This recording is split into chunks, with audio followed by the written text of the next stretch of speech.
भरवा हे दोहा विठ्ठल भरवा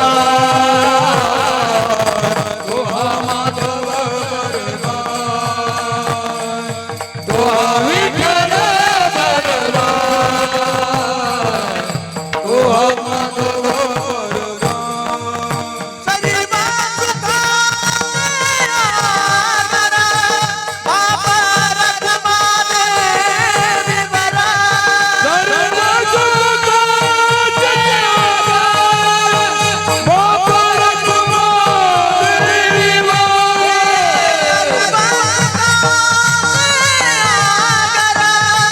बाबा रखमा देवी बरा सर्व सुखा जयागा बाबा रखमा देवी दोहा विठ्ठल भरवा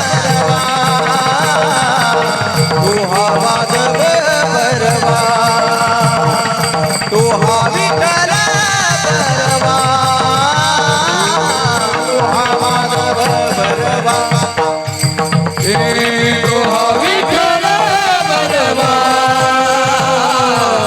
दोहा माधव भरवा दोहा विठ्ठल भरवा दोहा माधव भरवा जय जय राम जय जय राम जय जय राम जय जय राम जय जय राम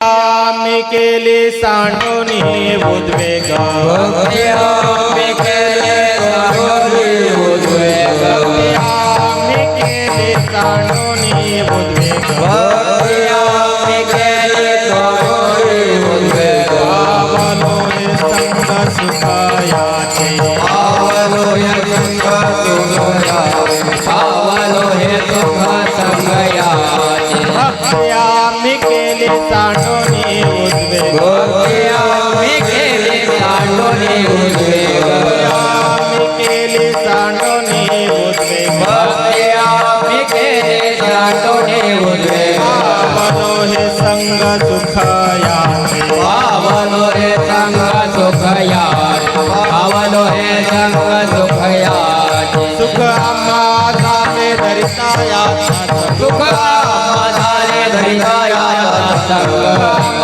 झाले धरिताया सुख आधारे धरिताया संग कळाले उद्वेग सांडोनिया पळाले उद्वेग सांडोनिया पळाले उद्वेग सांडोनिया कामणे सुख बहु झाले जीवा कामने सुख बहु झाले जीवा कामणे सुख बहु झाले जीवा कामने सुख बहु झाले जीवा घडलिया सेवा विठोबाची जगदया सेवा विठोबा जगदया सेवा विठोबा काम झाले दैताया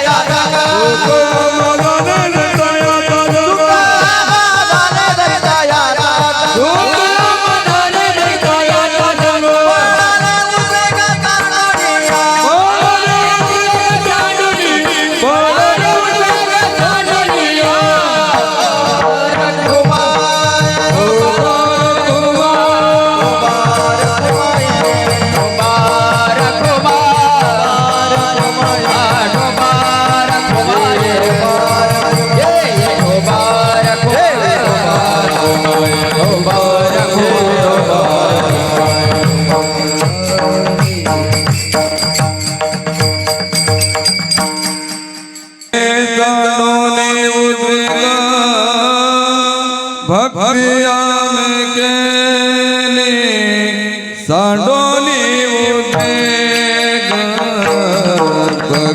भक्तिया में केली सांडोली उद्वेग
सुख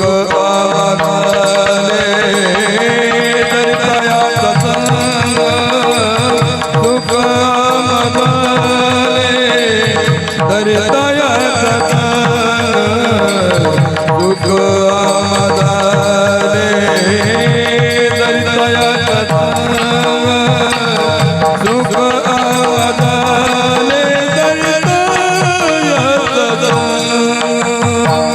पडाले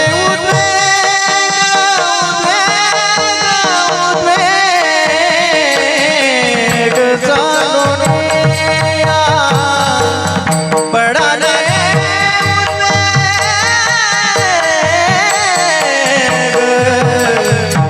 पडाले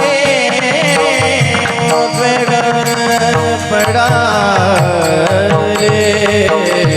उद्वेग.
पडाले उद्वेग जाणूनिया.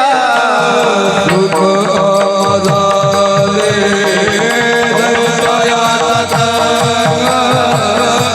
सुख आधारे करिता सुख आधारे करिता सुख आधारे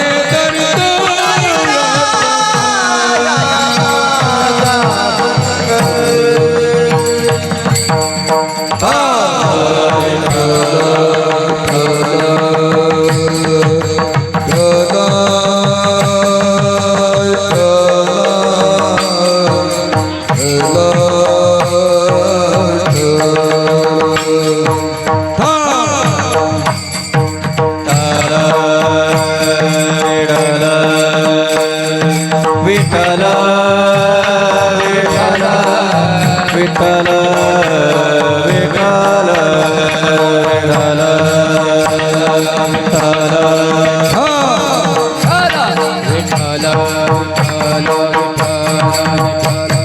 विठ्ठल विठ्ठल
भक्ती आम्ही केली सांडोनी उद्वेग, भक्ती आम्ही केली सांडोनी उद्वेग, पावलो हे संग सुख याचे, सुख आम्हा झाले धरिता याचा संग, पळाले उद्वेग सांडोनिया, तुका म्हणे सुख बहु झाले जीवा तुका म्हणे सुख बहु झाले जीवा घडली या शेवा विठोबाची सुख आम्हा झाले धरितायाचा संग पळाले उद्वेग सांडोनिया अजम रुक्मिणी प्राण संजीवनंतम परम धाम कैवल्यमेकं तुरीयं प्रसन्नं प्रपन्नार्तिहं देवदेवं परब्रह्मलिंगं भजे पांडुरंगं पांडुरंग करू प्रथमानम पांडुरंग करू प्रथमानम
जीवोद्धरार्थावतारं कलांकांक तेजोधिकामोदिवक्त्रं खलानीशवादापनोदारदक्षं समाधिस्थमूर्तिं भजे ज्ञानदेवं नमो सद्गुरु तुकया ज्ञानदीपा नमो सद्गुरु सच्चिदानन्दरूपा नमो सद्गुरु भक्त कल्याणमूर्ति नमो सद्गुरु भास्करा पूर्ण कीर्ति मस्तक हे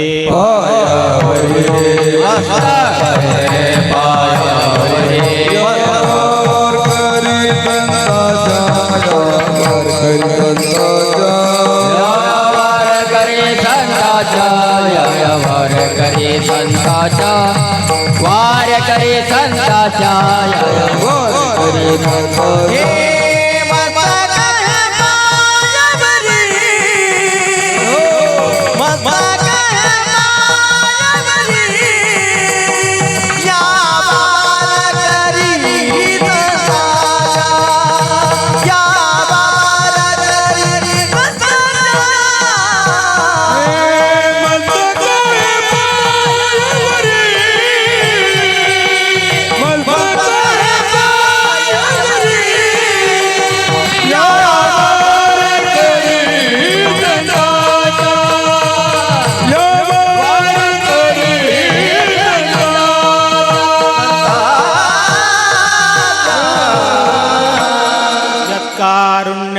स्पर्शान् मूको वाचस्पतिं याति ब्रह्मा विष्णु शिवैर्वन्द्यां तं नौमि वागधीश्वरी जयांचे केलिया स्मरण होय सकळ विद्यांचे अधिकरण तेची वंदू श्री चरण श्री गुरूंचे ते नमस्कारो नियाता भक्ती आम्ही केली सांडोनी उद्वेग भक्ती आम्ही केली सांडोनी उद्वेग पावलो हे संग सुखयाचे सुख आम्हा झाले धरिता याचा संग पळाले उद्वेग सांडोनिया.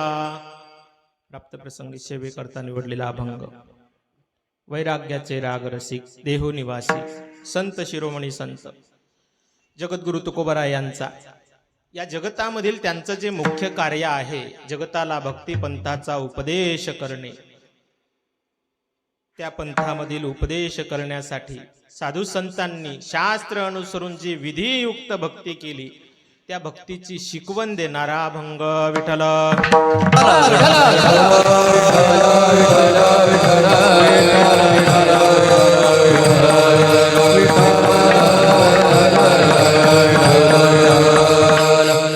तुकोबरांनी स्वतः अनुष्ठान केलेल्या भक्तीचं स्वरूप जगताच्या समोर मांडलं. स्वतःचा अनुभव जगताच्या समोर जे मांडत असतील की ज्या अनुभवामधून जगाचं कल्याण सामावलेलं आहे तो वर्ग संत वर्ग आहे. स्वतः अनुभव घ्यायचा आणि ज्या अनुभवामधून जगताच्या कल्याणाचं सार उत्पन्न झालं ते जगताला प्रदान करायचं. ही परंपरा साधू संतांची आहे. अनुभवा आले अंगा ते या जगा, स्वतःवरती प्रयोग करून अनुभव घ्यायचा, नंतर जगाला द्यायचं. प्रयोग न करता जर जगाला दिल्या गेलं तर त्याला निष्कर्ष काही निघत नसते, समोरच्यांची हानी होत असते. आता मागे म्हणत ते कोरोनाची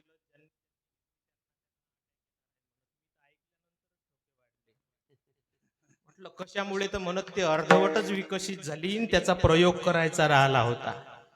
तो पहिला प्रयोग बेंडकावर नाही तर माकडावर करतात म्हणतात. प्रयोग न करता जर दिल्या गेलं तर कोरोनाच्या लशीसारखं होते. साधू संत तसं नाहीत करत. जर एखाद्या वेळेस त्रासकारक एखादी घटना घडत असेल, एखादा प्रसंग घडत असेल, तो स्वतःवर घ्यायचा, स्वतः त्याचा अनुभव घ्यायचा आणि तो अनुभव घेऊन जगताला जगत कल्याणाच्या योग्य जे असेल ते प्रदान करायचं. ही ज्यांची विचारसरणी असेल त्यांना साधू किंवा त्यांना संत म्हणायचं. जगद्गुरु तुकोबराय उच्च कोटीचे संत आहेत, ज्यांनी जगताला भक्तीचं स्वरूप प्रतिपादन करत असताना सांगितलं भक्ती हे मोक्ष साधन आहे, भक्ती उद्धाराचं साधन आहे. पण भक्तीमध्येही अनेक प्रकारचे भेद पाहायला मिळतात. भक्ती ही कल्याणकारक आहे, भक्ती ही जीवाला मोक्ष साध्य करून देणारी आहे. परंतु ते करत असताना अनुष्ठानाचं स्वरूप जर चुकलं तर त्याचं पाहिजे तसं फळ मिळत नाही, किंबहुना कधी कधी विपरीत फळ मिळल्यासारखंही पाहायला मिळते. तसं भक्ती करून आतापर्यंत कोणी अधोगतीला गेला असं ऐकण्यात नाही. पण त्याचं स्वरूप जर चुकलं त्याचं फळ नसते भेटत. तुकोबराय म्हणतात जी भक्ती आम्ही केली, ज्याने आम्हाला भगवंताची प्राप्ती झाली, त्या भक्तीचं स्वरूप जर पाहिलं, भक्ती आम्ही केली सांडोनी उद्वेग. अंतकरणामधले जे विकार आहेत, अंतकरणाला तप्त करणारे जे साधन आहेत, ज्या उपाध्या आहेत, त्या सर्वांचा आम्ही त्याग केला. अंतकरणामधला उद्वेग आम्ही अंतकरणाच्या बाहेर सोडला, किंबहुना त्याचं अंतकरणामध्येच क्षमन केलं आणि त्या उद्वेगाचा त्याग करून आम्ही भक्ती केली. उद्वेग सोडून आम्ही भक्ती केल्यामुळे पावलो हे संग सुख याचे. उद्वेगाचा त्याग केल्यामुळे आम्हाला पांडुरंगाची संगत प्राप्त झाली. देवाचा संग प्राप्त झाल्यानंतर काय समाधान झालं महाराज तुम्हाला? महाराज म्हणतात सुख आम्हा झाले धरिता याचा संग. देवाची संगत आम्हाला प्राप्त झाल्यानंतर आम्हाला सुखाची प्राप्ती झाली, आम्ही दुःख मुक्त झालो. आणि अंतकरणामधील इतरही काही उद्वेग असतील त्या सर्व उद्वेगांना भगवंताची संगत प्राप्त झाल्यानंतर तिथं राहण्याची इच्छाच नाही झाली. पळाले उद्वेग सांडोनिया. पण अंतकरणामधले उद्वेग निघून जाण्यासाठी आणि पांडुरंगाची संगत प्राप्त होण्यासाठी त्या पांडुरंगाची सेवा घडणं गरजेची आहे. तुका म्हणे सुख बहु झाले जीवा, घडली या सेवा विठोबाची विठ्ठल.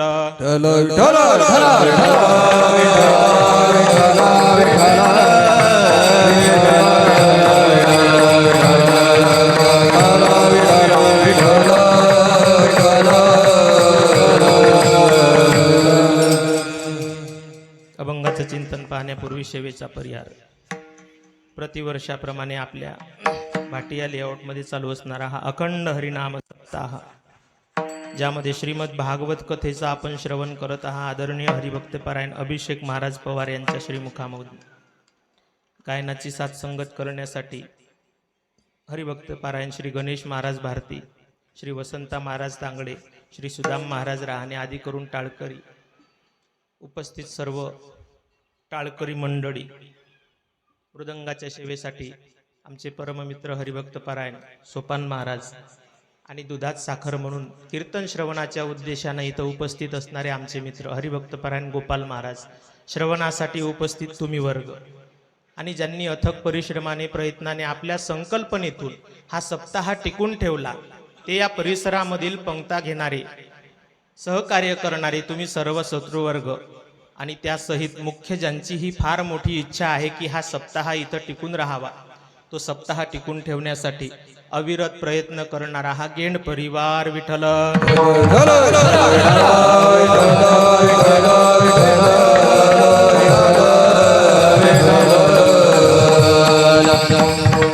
जगद्गुरु तुकोबरायच्या अभंगाचा आपण चिंतन करणार आहोत. प्राप्त वेळेमध्ये श्री गुरु कृपेने जी बुद्धी उत्पन्न होईल, पंढरीश परमात्मा पांडुरंग जे शब्द प्रगट करून घेईल, ते आपल्या इथं पोहोचण्याचे प्रयत्न केले जातील. तुकोबरायांचा हा अभंग आहे, चिंतनीय आहे. नवे नवे चिंतनीय ते आहेत, त्यांनाच अभंग म्हटल्या जाते.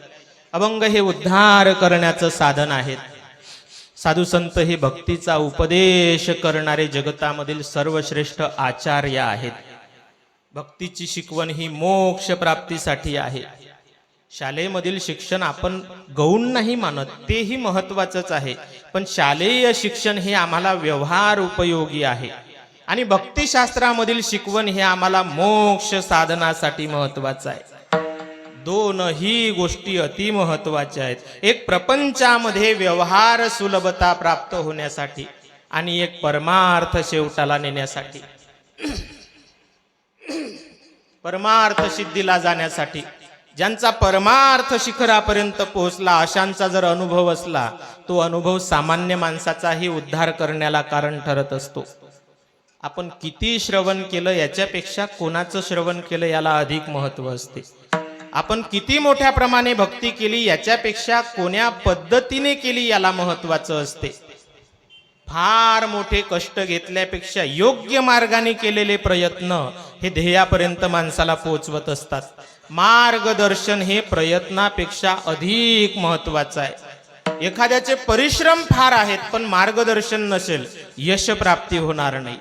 आणि एखाद्याचे प्रयत्न अल्प आहेत पण सुयोग्य मार्गदर्शन जर असेल तर त्याला ध्येय प्राप्ती, यश प्राप्ती झाल्याशिवाय राहत नाही. जीवनामध्ये, व्यवहारामध्ये, इतर ठिकाणीही ज्यांना योग्य मार्गदर्शन असेल ते यशस्वी झाल्याचं आपल्याला पाहायला मिळते. आपण तर एवढा सामान्य वर्ग आहो की शेतामध्ये विहीर खोदायची असली तरी पाणी पाहतो आधी, इथं लागणार की. कसं पाहतात रे ते पाणी? कशानं पाहतात? ते नारळ कशावर धरतात? हातावर. ते हातावर नारळ काय होते? फिरते ना. त्याला फिरवल्यावर फिरणारच आहे ते. नारळ काय करते? ते फिरते. मग त्याच्या पुढेही फिरेलच असते. तो म्हणते जमलं. काय म्हणते? असो, तो व्यवहाराचा विषय झाला, ज्याची त्याची श्रद्धेचा विषय झाला. पण विहिरीला पाणी लागणार आहे का नाही हे कष्ट घ्यायच्या आधी, विहीर एखाद्या जीसीपी वाल्याला द्यायच्या आधी 4-3 लाख रुपये जर आपल्याला विहीर खोदायला लागत असतील तर पानाळ्याला पाणी पाहण्यासाठी आपण 5,000 द्यायला मागे पुढे पहा. आपण हा विचार करतो की 3 लाख रुपये मातीत केल्यापेक्षा 5 याला जाऊ द्या, याची अंदाज 90% पेक्षा जास्त. मग विहिरीचा झरा लागते का नाही हे पाहायसाठी तुम्हाला पानाळ्याची गरज पडली. तुम्ही 3 लाख रुपये ज्या विहिरीसाठी देणारा, त्याच्यासाठी 5 लाख रुपये देऊन तुम्ही पानाळ्याचं मार्गदर्शन घेऊन राहिले, पण आयुष्य वेचून जो परमार्थ तुम्ही करणारा त्याच्यासाठी मार्गदर्शकाची गरज नाही पडणार. आणि ते मार्गदर्शक म्हणजे संत आहेत, ज्यांच्या मार्गदर्शनाने भगवंताची प्राप्ती होत असते, जे आपल्याला भक्तीचं स्वरूप प्रतिपादन करतात. या जगतामध्ये भक्ती एकमेव जीवाचं कल्याण करणारी आहे. देवर्षी नारदजी तर विश्वासपूर्वक सांगतात, भक्ती रे वगरी अशी, भक्ती रे वगरी अशी. या जगतामध्ये भक्ती ही पूजनीय, श्रेष्ठ आणि जीवाचं कल्याण करणारी आहे. ज्या भक्तीचं स्वरूप प्राप्त झालं तर यल्लब्ध्वा पुमान् सिद्धो भवति, तृप्तो भवति, अमृतो भवति. ज्या भक्तीचं स्वरूप प्राप्त झाल्यानंतर मनुष्य सिद्ध होतो, तृप्त होतो. एरवी जगात इतर कशानेही तृप्तता प्राप्त करून देण्याचं सामर्थ्य या जगात कोण्याच पदार्थात नाही. आम्ही खूप वेळेस तोंडामधून शब्द काढले, काय जेवण झालं बुवा आजचं, तृप्तच झालो आम्ही. जेवण करून आम्ही काय झालो, तृप्तच झालो. फक्त 12 घंटे वाट पान, दुसऱ्या दिवसचे 12 वाजू द्या. इकडे 12 वाजले की इकडे लय लवकर लक्षात येऊन राहिलं. इकडे 12 वाजले की चेहऱ्यावर, अरे कालच तृप्त झाला होता ना तू, आज अतृप्त कशामुळे? त्याचं कारण हे आहे, जे अन्न आम्ही ग्रहण केलं ते आम्हाला तृप्त करणार आहे, पण ते अन्न जर आज 12 पर्यंत राहिलं असतं तर ते शिळं झालं असतं. शिळं होणारं अन्न किंबहुना दुसऱ्या दिवसापर्यंत पारसं होणारं जे अन्न आहे त्याची तृप्ती कायम राहू शकत. जे कायम स्वरूपी नित्य नूतन अविनाशी असेल त्यातून प्राप्त होणारा आनंद हा अविनाशी स्वरूपाचा असतो. आम्ही ज्याचा अनुभव घेतला त्याचं टिकणं किती वेळेपर्यंत आहे हे आपण पाहिलं पाहिजे. या जगतामध्ये विषयामधून प्राप्त होणारं सुख किंवा आनंद हे क्षणिक आहे आणि त्यातून प्राप्त होणारा आनंद ही अल्पकाळाचा किंवा क्षणिक असते. अशा विषयाच्या आनंदामध्येच आपलं जीवन गुंतून पडलेलं आहे. त्या विषयाचं सेवन केलं की इंद्रियाला आनंद प्राप्त होत असते. फार गरमी जर व्हायला लागली तर आपण कूलरच्या पुढे जाऊन बसतो. आणखी बिचारा भाग्यवान असेल, प्रपंचामध्ये धनवान असेल, एसी चालू करते. एखादा बिचारा गरीब असेल, फॅन तरी लावते. त्याच्याही पेक्षा कोणी गरीब असेल तर कमीत कमी झाडाच्या सावलीमध्ये जाऊन तरी, म्हणजे सुखाचा विसावा तोही शोधून राहिला, त्यालाही शाश्वत सुखाची प्राप्ती झाली नाही. प्रत्येक जण विषयापासून आनंद प्राप्त करण्यासाठी प्रयत्न करून राहिला, पण विषयामध्ये मुळातच सुख नाही. विषय हे दुःखकारक आहेत. त्या विषयाचं स्वरूप सांगत असताना क्षणिक सुखाचा आभास करवणारे ते विषय आहेत. ज्याच्यामध्ये सुख तर आहे पण ते सुख आभासात्मक आहे, त्याला सत्य नाही म्हणता येत. त्या विषयाचं सुख सत्य नाही म्हणता येत, ते क्षणिक आहे. 2 मित्र प्रवासाला निघाले. प्रवास करत असताना, स्वप्नामधला हा प्रवास आहे, प्रवास करत असताना एकाने आपलं धान्य मार्केटला विकलं होतं. त्याचे भरपूर पैसे त्याला प्राप्त झाले होते. पिशवी भरली होती पैशाने. ती पिशवी जवळ धरून चालत होता. अशी धरली शिन्नई पाठीवर पैशाची पिशवी, अशी धरली. कशी धरली? अशी जीवाजवळ धरली. पैसा तर असा जीवाजवळ आहे आमच्या, त्याच्यासाठी सरे बाजूनं जीवाजवळ कोण, अशी पैशाची पिशवी धरली होती. स्वप्नामधला दोघांचाही प्रवास आहे. दोघांनाही स्वप्न पडलं. एकाकडे मार्केटमधल्या धान्याचे खूप मोठे पैसे आले, पैशाची पिशवी जवळ जळून चालला. दुसरा प्रवासाला रस्त्याने एकटाच चालत होता. चालता चालता त्याला पैशाचं गाठोडं रस्त्यामध्ये सापडलं, पिशवी सापडली.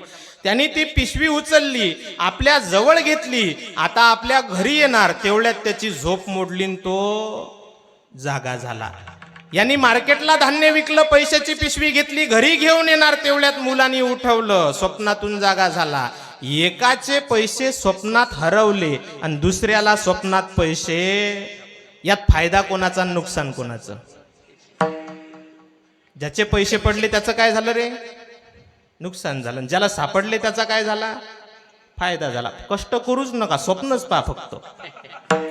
फक्त पैसे सापडल्याचं पहा. म्हणजे आपल्याला हे बंगले बांधायची गरज नाही. पैसे सापडले स्वप्नात की, म्हणजे 2 वर्ग असतात ना. एक वर्ग असा आहे की स्वप्न पूर्ण करण्यासाठी झोप सोडून अभ्यास करणारा वर्ग आहे, प्रयत्न करणारा वर्ग आहे. स्वप्न पूर्ण करण्यासाठी झोपेचा त्याग करून प्रयत्न करणार आहे. आणि एक वर्ग असा आहे, त्याला प्रयत्न करायला जरी लावलं तरी तो प्रयत्न चांगलं स्वप्न पडलं एका मुलाला. त्याने आई वडिलांना सांगितलं, आई वडील म्हणत, चांगलं आहे तुझं स्वप्न, तुझं स्वप्न पूर्ण करण्यासाठी आम्ही तुला शिक्षणाला पैसा लावू, तू कर प्रयत्न. त्यांनी प्रयत्न चालू केले.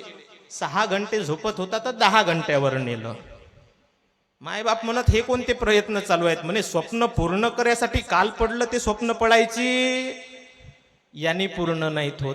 स्वप्नामध्ये धन प्राप्त झालं अथवा स्वप्नामधलं धन हरवलं तरी सुद्धा त्यात काही लाभ नाही अथवा हानी नाही.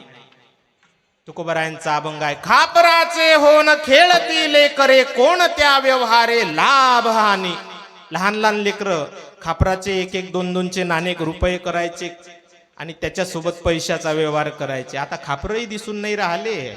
शहरामधले लेकरं ते लहानपणी खेडेगावात आम्ही खेळत होतो तसा खेळही दिसून राहिला कुठंच नाही दिसून राहिला. आता मोबाईल पबजी तोच चालू असते ना.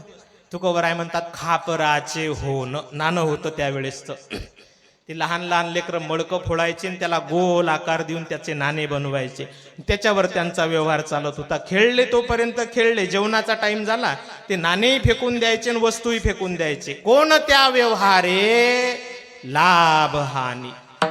त्यांचं ते नाणं जसं खोटं आहे किंबहुना स्वप्नामधलं जे खोटं आहे तसाच हा प्रपंच सुद्धा खोटा आहे. पण विषय असा आहे स्वप्नामध्ये आहो तोपर्यंत स्वप्नातलं खोटं वाटत मोठमोठ्याने ओरडणं चालू असते. त्याचं भूत दिसला मला. काय दिसला म्हणते? भूत दिसला मला. बायको उठवते तसं काही नसते हो. नाही नाही म्हणते भूत दिसला मला. बायको म्हणते तुमच्यापेक्षा मोठा कोण? थोडी रेंज पोहोचून नाही राहिली का? तुमच्यापेक्षा मोठा. आता त्याला भूत कधीपर्यंत दिसणार? स्वप्नात आहे तोपर्यंत. बाहेरचा मांत्रिकही कामाचा. एखाद्याला स्वप्नामध्ये तहान लागली नदीच्या डोहामध्ये देऊन बुचकड्या द्या त्याला, त्याची झोप जाईल पण तहान जाणार. स्वप्नामधले सर्व पदार्थ स्वप्न आहे तोपर्यंत सत्य आहेत. स्वप्नामधून जागृतीमध्ये आल्यानंतर जसं स्वप्नामधलं मिथ्या आहे तसं जागृतीमधले आपले पदार्थ आणि जागृतीमधलं जगतही ब्रह्मबोधाची जागृती प्राप्त झाल्यानंतर हे सुद्धा मिथ्या आहे. पण त्या जागृतीसाठी कोणीतरी आवाज दिल्यानंतर आपण झोपेतून उठतो त्याला जागृत अवस्था म्हणतात.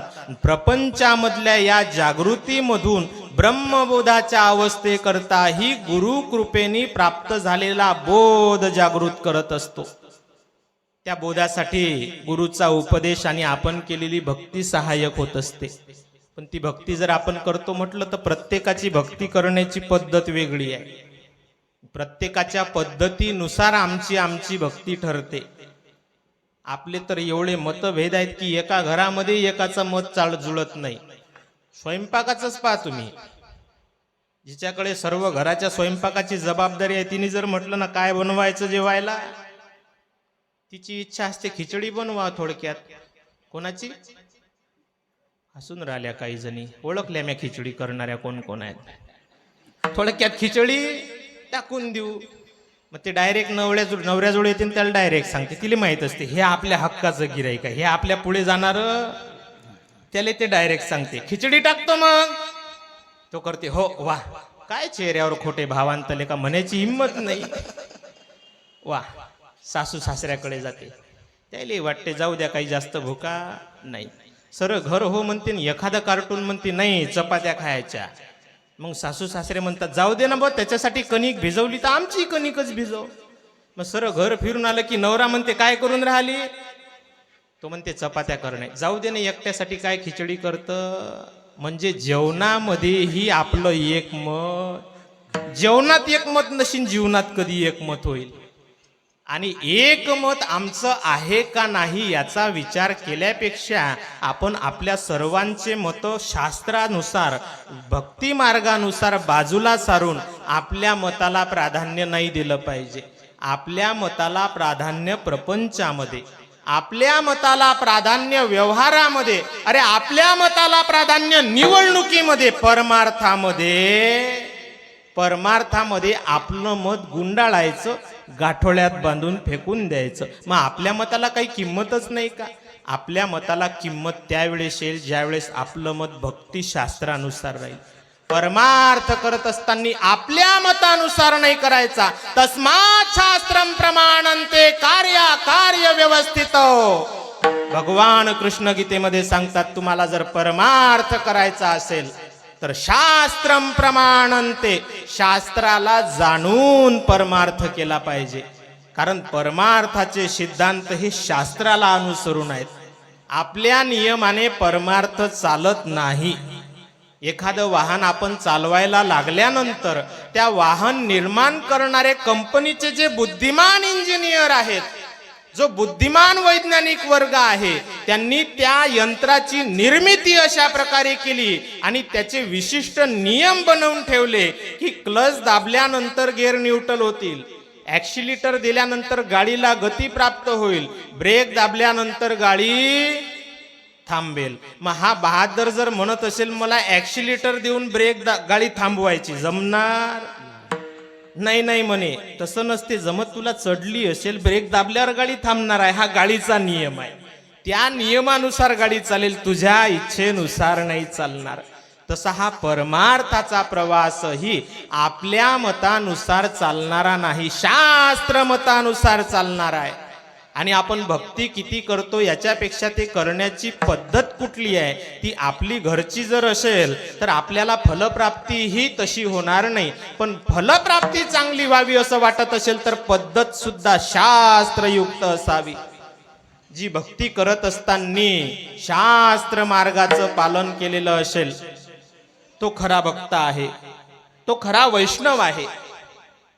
वैष्णवाची व्याख्या करत असताना एकाच ठिकाणी सांगितलेलं आहे, भगवंत सांगतात, श्रुती स्मृती मम एव आज्ञा यथा नोल्लंघ्य वर्तते आज्ञा छेदी मम द्रोही मद्भक्तोपि न स वैष्णवः. श्रुती स्मृती मम एव आज्ञा, श्रुती आणि स्मृती, वेद आणि शास्त्र पुराण ही माझी आज्ञा आहेत. याचं पालन करून जो भक्ती करत असेल तो खरा माझा भक्त आहे. आणि जो शास्त्र आज्ञेचं उल्लंघन करत असेल, आज्ञाद्रोही, आज्ञाछेदी मम द्रोही, आज्ञेचं उल्लंघन करणारा माझा विरोध करणारा आहे. म्हणून भगवंताचा विरोध करून भगवंताची प्राप्ती नाही.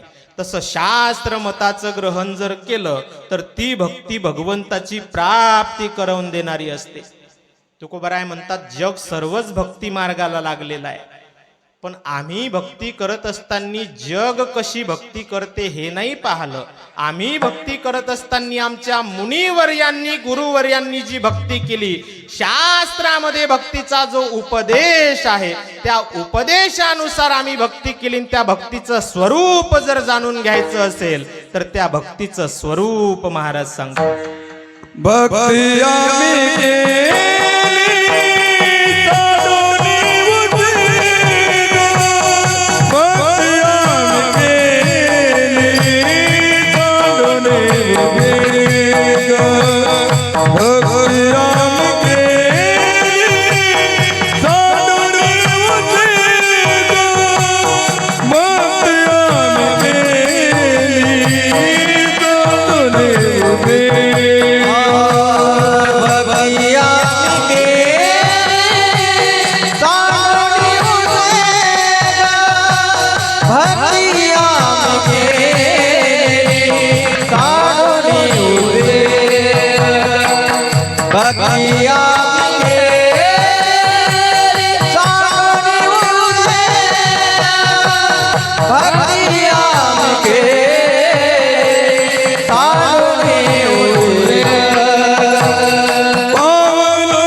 आहे आमच्या संप्रदायाचा. अंतकरणातले उद्वेगच जातात स्वर ऐकले.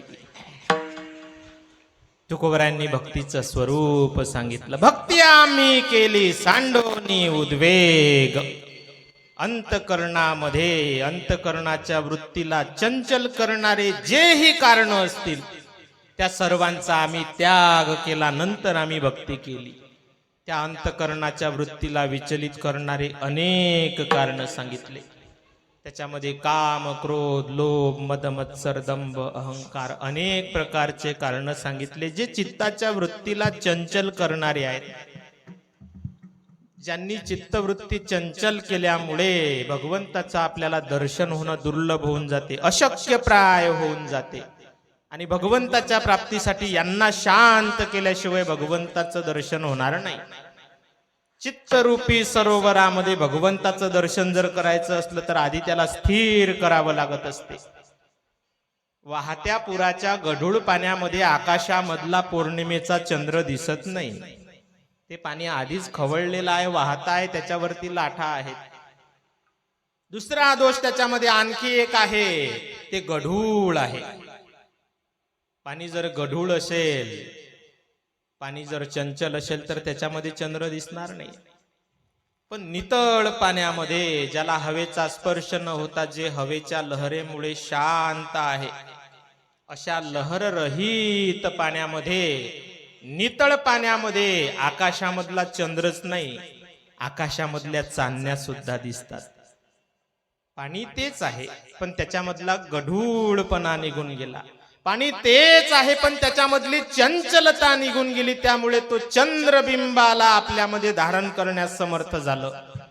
तसं आपलं चित्त सुद्धा जे विषयांच्या लाटेमुळे चंचल झालेला आहे आणि ज्याच्यामध्ये विकारांचा गढूळपणा आहे, तो गढूळपणा जर तळाशी जाऊन बसला, अंतकरणाची चंचल वृत्ती जर स्थिर झाली तर आपल्या अंतकरणामध्ये सुद्धा देवाचं प्रतिबिंब, किंबहुना प्रतिबिंब म्हटल्यापेक्षा प्रत्यक्ष परमात्मा दिसतो. ज्ञानोबारायची एक सुंदर ओवी आहे.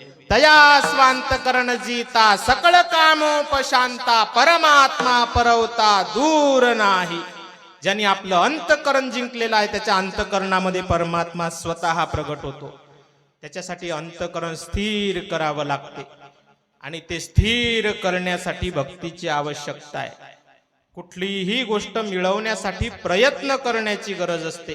आपण भक्ती करायला गेल्यानंतर उद्वेग हे उत्पन्न होतच राहतात. प्रत्येक अंतकरणामध्ये काहीतरी प्रतिबंध आहेत जे अंतकरणाची वृत्ती चंचल करतात. त्याच्यासाठी अभ्यासाची गरज असते. तो अभ्यास केल्यानंतर त्याची साध्यता होत असते. आम्ही एका प्रसंगामध्ये एका मुलीला दोरीवरती नाचत असताना पाहिलं. तुम्ही पाहिले का ते दोरीवरती मुली चालतात, मुलं चालतात, ते पाहिले ना? काय असते त्यांच्या हातामध्ये? अशी काठी असते ना. कशासाठी असते ते? बॅलेन्स. बॅलेन्स बॅलेन्स किती महत्वाचा आहे. बॅलेन्स नसलं तर काही खरं नाही. काय महत्वाचं आहे का? संपलं. दोन्ही याच्यात पाहिजे. मोबाईल ते पाहिजे तर बॅलेन्स महत्वाचा आहे की नाही? कोणासाठी? मुलीसाठी.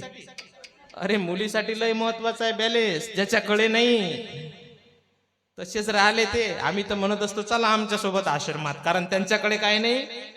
समजलं बॅलेन्स किती महत्वाचा आहे? बॅलेन्स जाऊ द्या, जास्त जात नाही आता या बॅलेन्सच्या विषयावर. आपला तोल सांभाळण्याकरता तिच्या हातामध्ये काठी आहे. दोरीवरती चालत आहे. दोरीवर चालणं शक्य आहे. अरे आम्ही रस्त्यानं चालतो तर चालता चालता 2-4 जणांना धडका देऊन बाजून पाडतो. हे आमचं चालणं. मोबाईलकडे पाहणं. तिकडे रोडवर आम्ही सारखे चालू शकत नाही. ते कशावर चालते? दोरीवरती चालते. दोरीवरती चालत असताना तिचं शरीर सर्व हलत असते, दोरी सुद्धा हलत असते. तिच्या डोक्यावरती आम्ही एक आठी पाहिली, एक मडकं पाहिलं, त्याच्यावर आणखी एक छोटं बैकू होतं ते पाहिलं. एकावर एक 2-3 याची उतळण होती. दोरीवर मुलगी चालून राहिली, हातामध्ये काठी आहे, तिचा तोल सांभाळण्याकरता दोरी हालत आहे, शरीर हालत आहे, मानेपर्यंत सर्व शरीर जिचं हलून राहिलं. सर्व लोक तिच्याकडे पाहून राहिले, पण ते कोणाकडेच पाहत नाही. तिचं लक्ष आहे स्वतःचा तोल सांभाळण्याकडे. तिला जगाची पर्वा नाही. ते जगाला बोलवण्यासाठी जगाला आपल्याकडे कला दाखवण्यासाठीच प्रयत्न करत आहे, पण तिचं लक्ष जगाकडे नाही, तिचं लक्ष. मग कधी कधी भक्ती करत असताना आपल्याला भक्त म्हणून लोक आपल्या जवळ येतात, आपलं लक्ष पांडुरंगाकडे. लोक येतील ते कौतुक आहे, आपण त्यांना बोलावण्यासाठी भक्ती करायची. आपला भक्तीचा उद्देश वेगळा आहे. त्या दोरीवर चालणारी मुलगी आपला तोल सांभाळत आहे, सर्व शरीर तिचं डोलत आहे, दोरी हालत आहे, मानेपर्यंतच सर्व शरीर हालत आहे, पण डोक्यावर असणारं मळकं पळत नाही. कारण शरीर जरी हालत असलं तरी डोकं हालत. म्हणजे अशा परिस्थितीमध्येही तिने आपलं डोकं सांभाळलं. तसं आपल्यावरही डळमळीत होण्याचे प्रपंचामध्ये अनेक प्रसंग येतात, पण ते जर डोक्यावर 3 मळके ठेवून आपलं डोकं स्थिर करू शकत असेल, आपण काही दोरीवर चालणारे नाही, आपण तसं डोकं स्थिर ठेवलं तरी आपला परमार्थ सिद्धीला गेला. पण आपलं डोकं तर असं आहे, आपण 7 दिवस सप्ताह ऐकला, चालता चालता रस्त्यानं तोल जाऊन पडलो, पायाले लचक लागली, कीर्तनात जायला पुरते का? कशावर आलो? कीर्तनात नसतो गेलो तर पाय लचकला असता का? अबे मोडला असता, तिकडे प्लस्टर करावं लागलं असतं. मग कीर्तनात आला हे चुकलं का? जात असताना बरोबर नाही पाहिलं हे चुकलं. म्हणजे एवढी जर चूक घडली तर आपण देवाले दोष द्यायला बसतो. जो देवाले दोष देत असेल त्याला देव कसा काय पावणार आहे? म्हणजे ज्याच्या श्रवणासाठी जायचं त्यालाच दोष द्यायचं असं नसते चालत. परमार्थ करत असताना चित्तवृत्ती चंचल होत असते, पण डोक्यावरती मळक्याची उतरण असणारी दोरीवर चालणारी मुलगी जसा आपला तोल सांभाळून ते मळक पडू देत नाही, आपलं डोकं स्थिर ठेवते, तसं प्रपंचामध्ये अनेक संकट आल्यानंतरही ज्याची बुद्धी स्थिर राहत असेल त्याला भगवंताची प्राप्ती आहे. शास्त्र भाषेमध्ये त्याला स्थितप्रज्ञ म्हणतात. अर्जुनाने देवाला प्रश्न केला, स्थितप्रज्ञस्य का भाषा समाधिस्तस्य केशव स्थितधिक किम प्रभाषेत किमासीत व्रजेत किम. अर्जुन प्रश्न करतो, देवा हा प्रपंच एवढा त्रासदायक आहे की एवढ्या विपरीत त्रासदायक प्रतिकूल प्रपंचामध्ये बुद्धी स्थिर ठेवणं सोपं काम नाही. मला तरी हे शक्य वाटत नाही. कोण म्हणून राहिलं? कोण म्हणून राहिलं? तंबाखू घोटणारा नाही म्हणून राहिला. द्रोणाचार्यांकडे जो शास्त्र शिकला, भगवान शिवजींची एका पायावर आहार न घेता ज्यांनी तपश्चर्या केली, तो अर्जुन म्हणून राहिला, देवा अंतकरण स्थिर ठेवणं, बुद्धी स्थिर ठेवणं सोपं का? आपल्यासारखे तंबाखू घोटणारे तर किती गेले, आपल्याला जमणार आहे का ते त्याला नाही जमलं? त्या अर्जुनाचा प्रश्न आहे. तो अर्जुन देवाला म्हणते, पण अशाही परिस्थितीमध्ये जो आपली बुद्धी स्थिर ठेवू शकत असेल ना, असा स्थितप्रज्ञ माणूस जो आहे तो कसा राहतो, तो कसा बोलतो, तो कसा चालतो, तो कसा वागतो, त्याच्याविषयी तू मला माहिती सांग, जेणेकरून मी त्याच्याकडे पाहून त्याचं आचरण करेल. खूप मोठं वादळ सुटलेलं आहे, त्या वादळामध्ये एकही झाड असं नाही की ज्या झाडाचे पानं हलत नसतील, फांद्या हलत नसतील. त्या वायूचा प्रभाव सर्व झाडांवरती आहे. काही कोलमडून पडतात, काहीच्या फांद्या तुटतात, पण एखादं 500 वर्ष जुनं पिंपळाचं झाड असते, ते त्या वाऱ्याकडे ढोकूनही पाहत नाही. आला वारा, कितीतरी वादळ पाहिले त्यांनी, त्याचेही पानं हलत आहेत, त्याच्यावरही त्याचा प्रभाव पडत आहे. पण आपले मूळ बळकट करून जो स्थिर उभा असेल ना, त्या महावृक्षाप्रमाणे आपल्या जीवनामध्ये येणाऱ्या संकटाकडे दुर्लक्ष करून भगवंताचं जो चिंतन करत असेल त्याला म्हणावं स्थितप्रज्ञ. ज्याच्या अंतकरणामधली वृत्ती ज्याने स्थिर केली असेल, ज्याच्या अंतकरणामध्ये काम क्रोध आदी विकार कुठलाही परिणाम पाळू शकत नसतील, असा स्थितप्रज्ञ पुरुष भगवंताची प्राप्ती करण्याचा अधिकारी आहे. आणि प्रपंचामध्ये याचे परिणाम होतच असतात. तुम्हाला काय वाटते, जे एकादशी धरत असतील निराहार काही न खाता, त्या लोकांना भूक लागत नाही म्हणून उपाशी राहतात का? आतडे मेले याची याला भूक नागिन लागत म्हणून हा काय करते? अरे त्याच्याही जठरा अग्नीमध्ये दाह उत्पन्न होते, पण त्याला माहिती असते हे मी भगवंताच्या प्रसन्नतेसाठी करून राहिलो. कशासाठी? काय झालं रे? काऊन बॅलन्स गेलं? बॅलन्स नका जाऊ देऊ हा.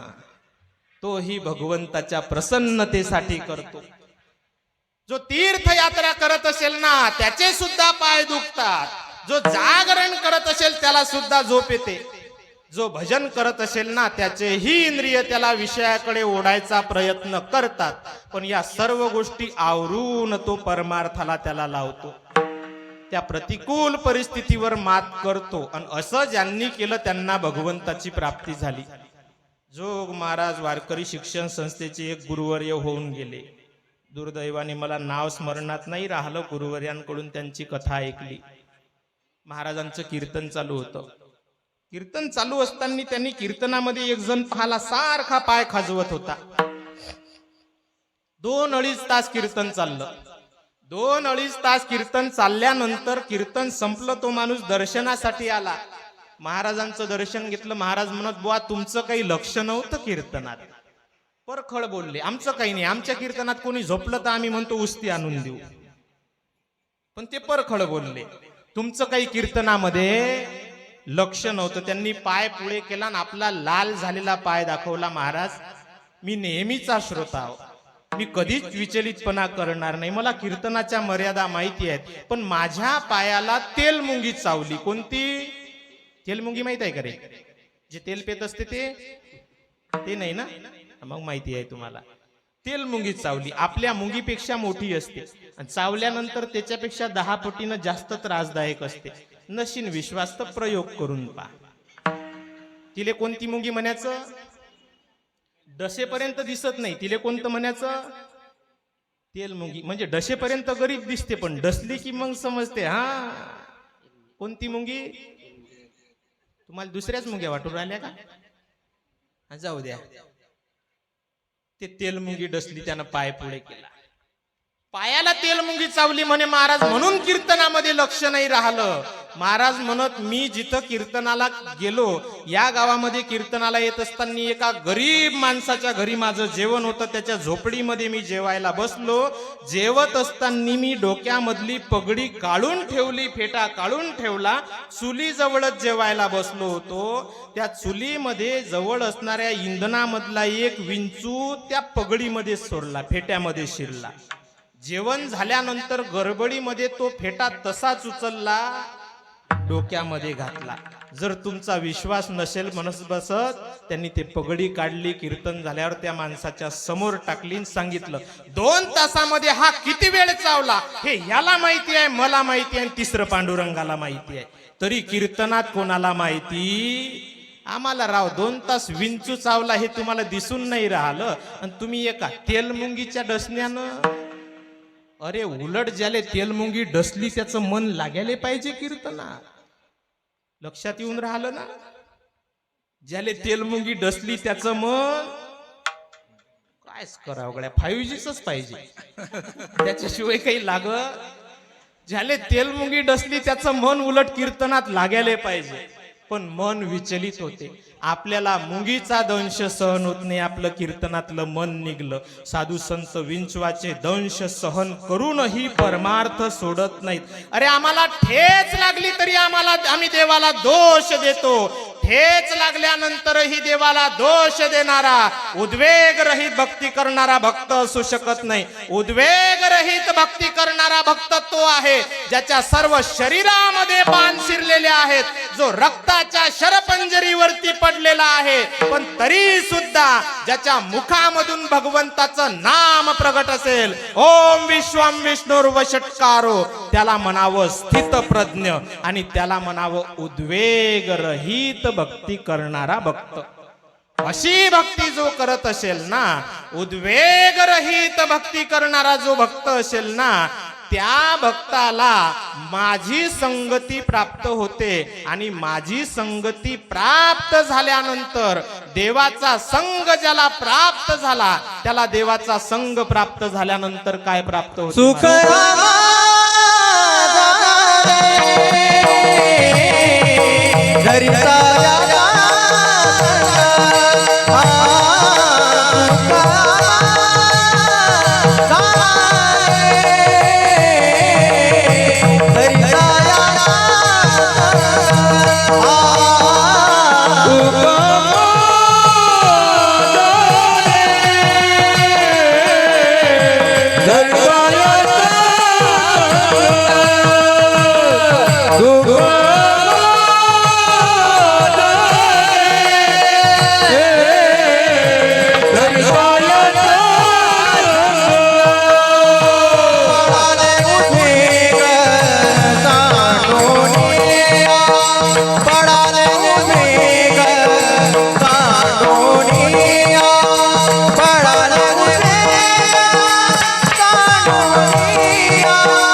तुकोबरांनी त्याची फलश्रुती सांगितली. सुख आम्हा झाले धरिता याचा संग.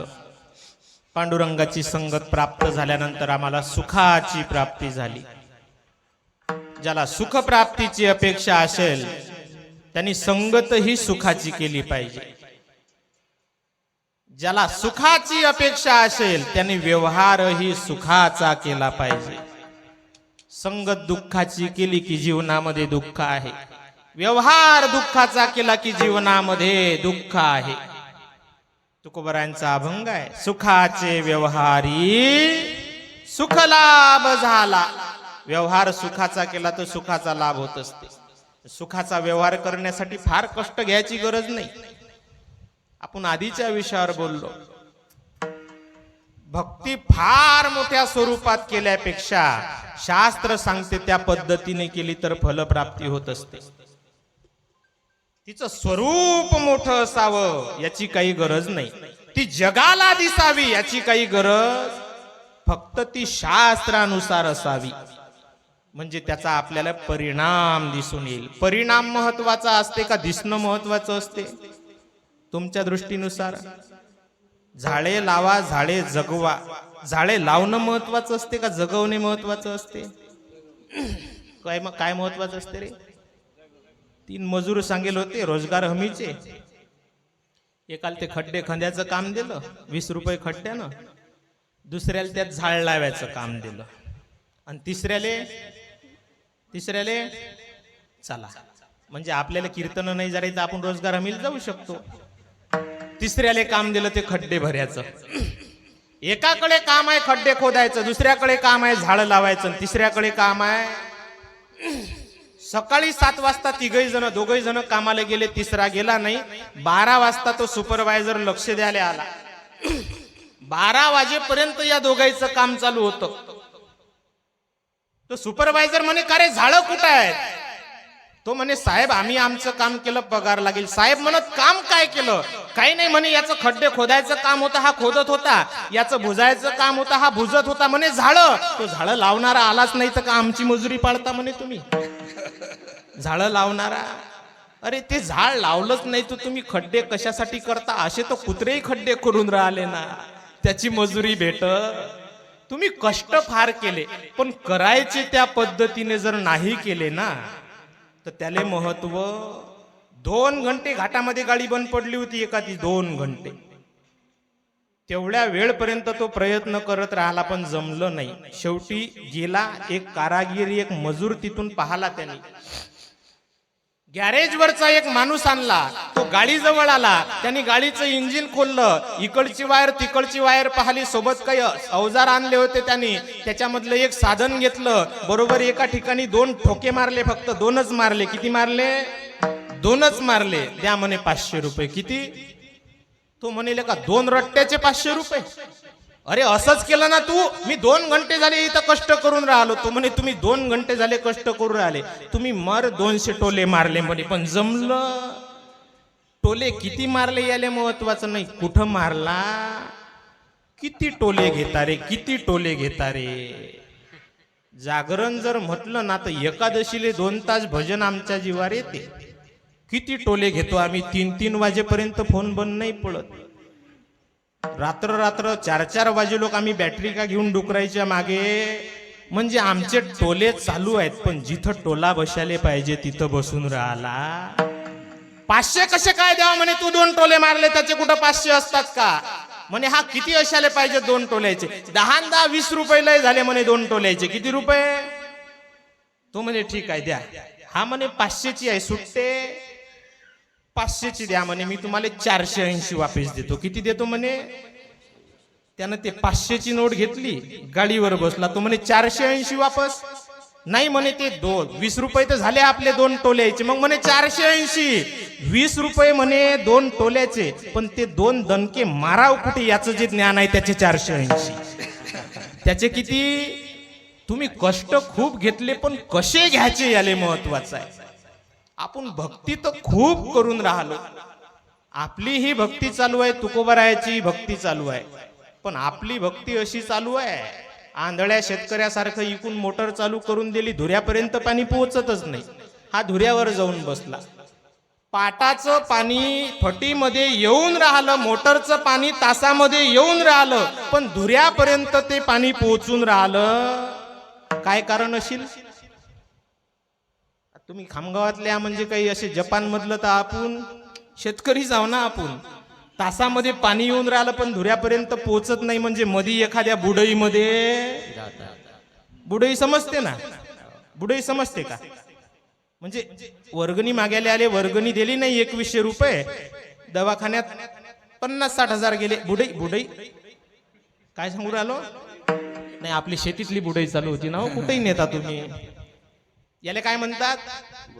फटीमध्ये पाणी येऊन राहिलं पण धुऱ्याला टेकलं नाही. मधीच एखादा जर बीळ असेल, एखादा नळा असेल, पाणी कुठं चाललं?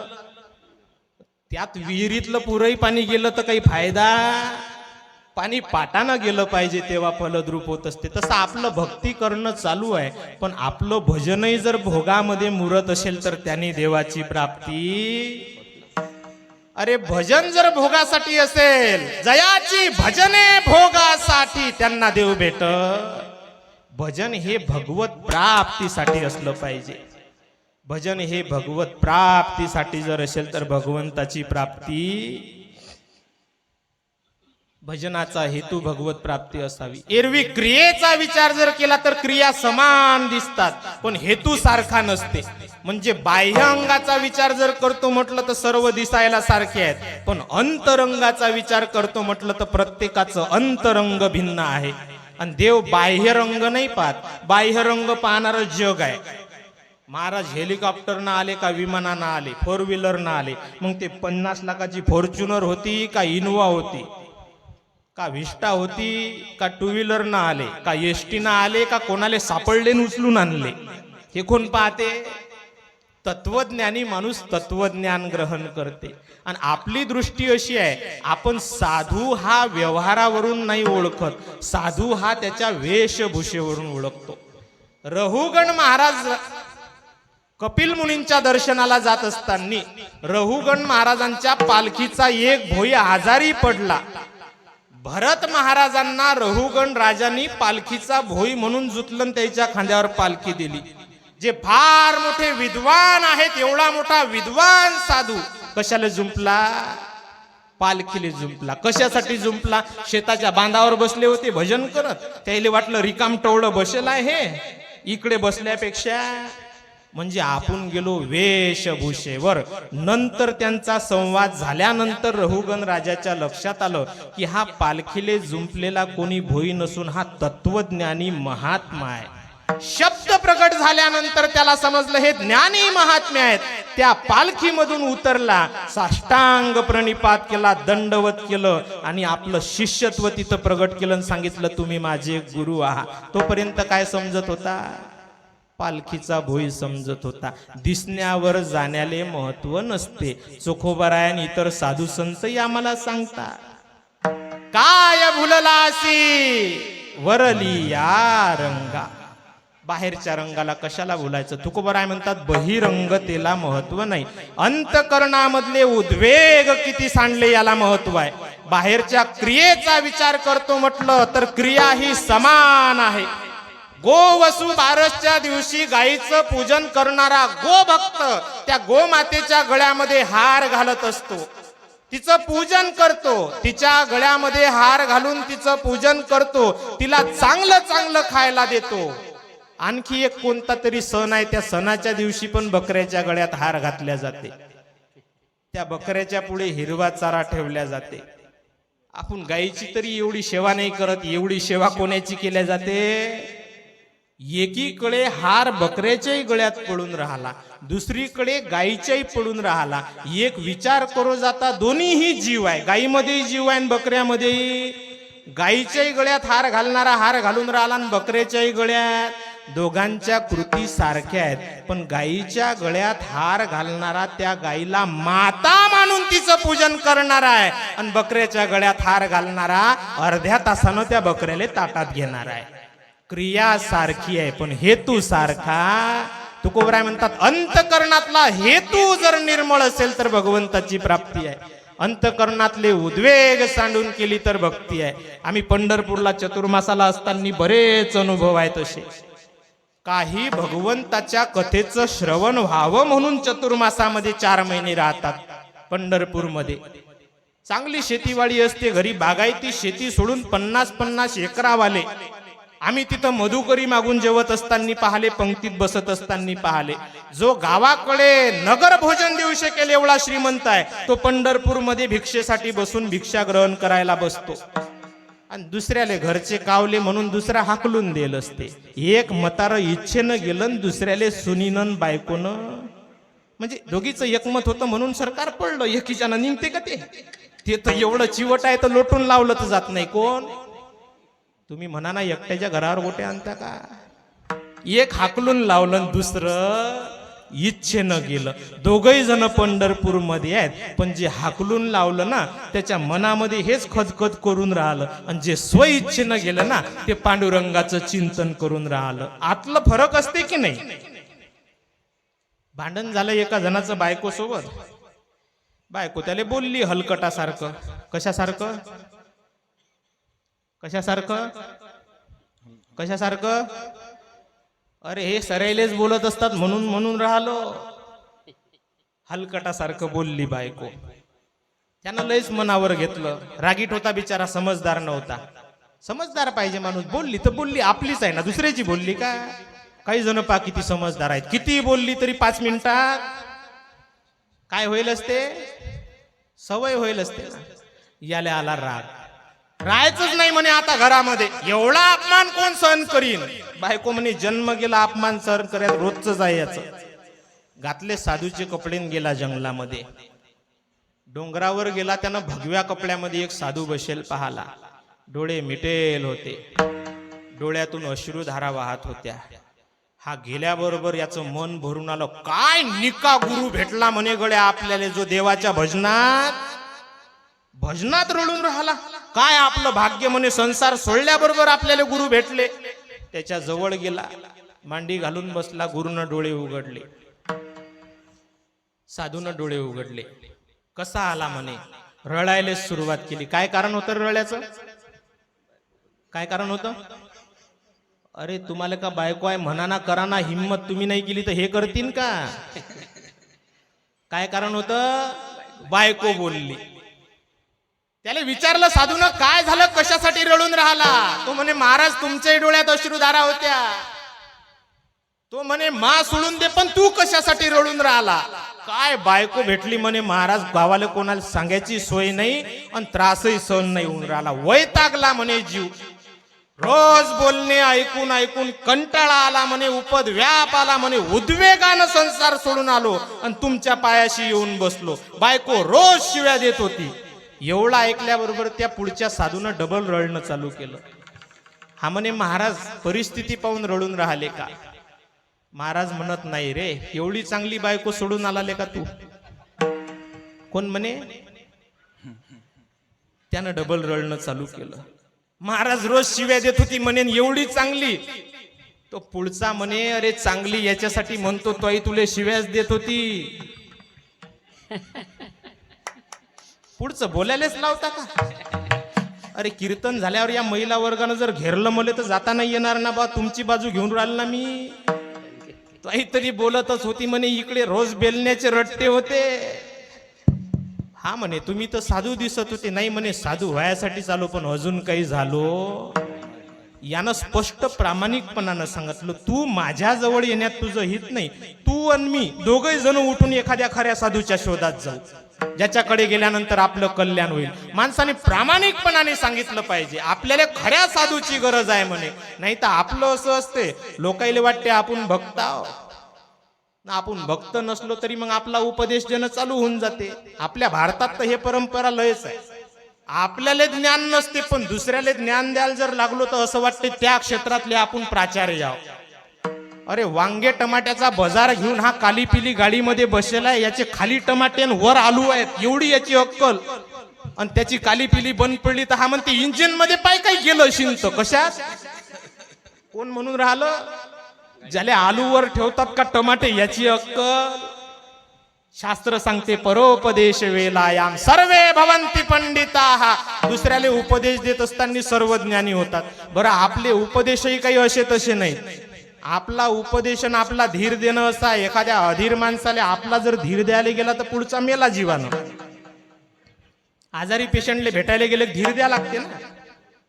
विदेशामधला जर एखादा गेला त्याच्या पाहुण्याला भेटायला दवाखान्यामध्ये, त्याला ऑक्सिजन लागेल असते, हात त्याच्या जवळ जाते आणि त्याला म्हणते धीर धर, काळजी करू नको, विज्ञानानं प्रगती केली, तू बरा होशील. आणखी एखाद्या देशामधला गेला की तो त्याला जाऊन सांगते काळजी करू नको, स्ट्रॉंग आहेस तू, बरा होऊन बाहेर पडशील, चिंता करू नको. आणखी कोणी गेला तर म्हणते काळजी करू नको, आम्ही तुझ्या पाठीशी आहो, तुला काही होऊ देणार नाही, डॉक्टर आपल्या जवळचे आहेत, काही होणार नाही तुला. आता कल्पना करा एखादी बुडी बिमार पडली आणि आपली बाई भेटायला गेली, काय होईल नाही माहिती. मी पाहिले दवाखान्यातले पेशंट, बुडी भेटायला गेली एका बाईले, तिच्या तोंडाले ऑक्सिजन लावेल, बुडीनं विचारणं चालू केलं, काय म्हणे डॉक्टर. ते म्हणे काही नाही, पोटाचा एक्सरे काढला, तो म्हणे पोटात गाठ आहे. मग आता हिनं म्हणावं का नाही ऑपरेशन झालं की बरं होशील. हे बुडी म्हणे हो का, मा पोरीची ननद यानच तर मेली. कोण? हिच्या पोरीची. मग तू इले मारायला आली का आता दवाखान्यात. अरे धीर दिला तर त्याला बळ येत असते, बळ दिलं तर माणूस भक्ती करते, परमार्थ करते, सर्व गोष्टीमध्ये त्याची गरज असते. तुकोबराय म्हणतात तुम्ही भक्ती करूनही जर तुम्हाला असं वाटत असेल फलप्राप्ती नाही होऊन राहिली तर कुठं तरी भक्तीच्या स्वरूपामध्ये उणीव आहे. भजनाची पद्धत जर चुकली असेल तर म्हणून त्याच्या फलप्राप्तीमध्ये विलंब आहे. एरवी भक्तीचा विचार करो जाता सुख प्रदान करणे हा भक्तीचा धर्म आहे. प्रेम स्वरूप भक्ती आहे. भक्तीचं स्वरूप देवर्षी नारद सांगतात. ती भक्ती कशी आहे. सात्वस्मिन परम प्रेम रूपा, ती भक्ती प्रेम स्वरूप आहे. पण प्रसंगानुसार आपली प्रतिक्रिया वेगळी असते. कुठल्याही परिस्थितीमध्ये आपण सकारात्मक भावना जर ठेवली तर भगवंताची प्राप्ती झाल्याशिवाय राहणार नाही. अशी भावना फक्त साधू महात्माच ठेवू शकते, आपल्या ज्यानं ते जमत. मी नेहमी बऱ्याच वेळेस प्रसंग आला, आमच्या गुप्तेश्वर आश्रमवरचा एक प्रसंग सांगत असतो. परमपूजनीय आपल्या परिसराचं वैभव असणारे पेसोडे गुरुजी आमच्या गुप्तेश्वराच्या पंचशिला पूजनाच्या वेळेस आमच्या आश्रमामध्ये आले. वैकुंठवासी स्वामी अक्षयानंदजी महाराज तिथं उपस्थित होते. गोभक्त पाचपोर बाबा तिथं उपस्थित होते आणि पूजनीय महाराजजी तिथं होते. तिघही जण पंचशिला पूजनासाठी त्या खड्ड्यामध्ये बसले. पूजा चालू आहे, ब्राह्मण मंत्र म्हणत आहेत. तो खड्डा खोदायच्या आधी तिथं आमच्या आश्रमच्या वरच्या टाकीचा 1 इंचाचा पाईप गेलेला होता, जो खड्डा खोदल्यामुळे कापल्या गेला. आश्रमामधल्या एका मुलाला समजलं टाकीमधलं पाणी संपलं, पण त्याच्या हे लक्षात नाही राहिलं की पाईप उघडाय. त्यांनी इकडे मोटरचं बटन दाबलं, त्या पाईपामधून सरळ पाणी आलं. स्वामी अक्षयानंदजी महाराज पाचपोर बाबां पूजनीय आपले बाबा महाराजजी यांच्या अंगावर त्या पाण्याची धार पडली. सर्व जणांना वाईट वाटलं की आपल्यामुळे तीनही महाराज ओले झाले. मी तिथं वर उभा होतो समक्ष. त्या तिघांची परिस्थिती पाहिली, आमचाच जीव रडकुंडी आला होता की एवढ्या मोठ्या साधूच्या अंगावर आमच्याच्याने एवढं पाणी पडा. पूजनीय पेसोडे बाबांचे शब्द होते, काही नाही होत, महादेवाला अभिषेक आवडते, महादेवानी अभिषेक करून घेतला. कोणाचे शब्द आहेत. तिथं जर मी असतो तर बटन दाबणाराची अक्कल काढली असती. सकारात्मकता जर असेल तर ती भक्ती घडत असते. म्हणजे अंगावर पडणारं पाणी आपल्या क्रोधाला कारण ठरलं, पण साधू त्याला अभिषेक म्हणून जर घेत असतील ना, तर अशी भक्ती करणारा जर कोणी भक्त महात्मा असेल, समजून चलावं तशी भक्ती केल्यानंतर भगवंताची प्राप्ती आहे. म्हणूनच आम्ही पूजनीय शंकरजी महाराजांना प्रत्यक्ष आमचे गुप्तेश्वर शंकर मानतो. हेच कारण आहे त्याचं. साधूच्या वृत्तीवरून साधुत्व ठरत असते. आमची सकारात्मकता आम्हाला भगवंताची प्राप्ती करून देते. अंतकरणामधले उद्वेग सोडून भक्ती करावी. आणि आपली वारकरी संप्रदायाची ही परंपरा आहे. आपण अंतकरणामधले उद्वेग सांडून परिस्थितीनुसार भक्ती करणारे आहोत. कोरोनाच्या काळामध्ये आपण सर्वजणांनी पाहिलं, कोरोनाच्या परिस्थितीमध्ये पोलीस लोकांच्या हातामध्ये मोठमोठ्या काळ्या होत्या, जे हातामध्ये घेऊन घराच्या बाहेर निघला की काय करत होते. अधिक महिन्याची ते पाहत नव्हते सरपंच आहे का पोलीस पाटील आहे का गावाचा कोण आहे, सर्वच वाजवले त्यानं, हात धुवून घेतले त्या कोरोनाच्या काळात. अरे भाऊ भावाचा नाही राहिला. आम्ही वावरातून येत असताना पोलीस आमच्या गावात चक्रा मारत. आमचा लहान भाऊ म्हणे दादा तू मागे बस मी चालवतो. म्हटलं कहून रे, मी असल्यावर तुला काय गरज म्हणे गाडी चालवायची. भाऊ आहे म्हणे तोपर्यंत मोठ्या भावानं काय काम करा. गाडीवर बसलो घरी आलो. म्हटलं काय भाऊ भेटला. घरी उतरला ना हसणं चालू केलं. आई म्हणे काय झालं रे म्हणे, दादाले समजलंच नाही. आई म्हणे काय झालं म्हणे, दादाले म्हटलं मी असल्यावर तू गाडी कशाला चालवतं, पण मला माहित आहे म्हणे पोलीस आले की पहिला रट्टा. एवढा भयंकर काळ होता तो कोरोनाचा. त्या कोरोनाच्या काळामध्ये काही जण बाहेर निघाल्यानंतर पोलीस त्यांना अंदर पाठवायचा प्रयत्न करत होते, काठीनं मारहाण करत होते. पोलीस आपल्याच हितासाठी हे नियम लावत होते, पण काही दीडशहाने ते ऐकत नव्हते, पोलिसांवर दगडफेक करत होते. पण अशाही परिस्थितीमध्ये इतिहासामध्ये बंद न राहणारी आमची पंढरपूरची वारी बंद राहिली. त्या पंढरपूरची वारी बंद राहिलेल्या प्रसंगामध्ये पंढरपूरच्या सीमेपर्यंत एक वारकरी खांद्यावरती पताका घेऊन गेला. समोर एक पोलीस उभा राहिला आणि त्यांनी सांगितलं तुम्हाला पंढरपुरात दर्शनाला जाता येणार नाही. रडायला सुरुवात केली वारकऱ्यांनी. अरे जन्म गेला रे, आमचं आयुष्य गेलं, एकही वारी आमची चुकली नाही. आम्ही रोज देवाला मागतो, वारी चुको न दे हरी, एवढी रोज प्रार्थना करतो. आजपर्यंत आमची वारी चुकली नाही. साहेब तुम्ही म्हणता आज पांडुरंगाचं दर्शन करू नका. साहेब म्हणत शासनाचे वरून आदेश आहेत, तुम्हाला प्रवेश भेटणार नाही. त्या वारकऱ्यांनी त्या पोलिसाला एकच विनंती केली, साहेब दर्शनाला आत नका सोडू, पण माझी एक विनंती आहे, तुम्ही काही क्षणासाठी तुमचे हे हात मोकळे करा, कमरेवर ठेवा. त्या पोलिसांनी कमरेवर हात ठेवले. आमच्या वारकऱ्यांनी त्या पोलिसाचं बुटा सगड दर्शन केलं.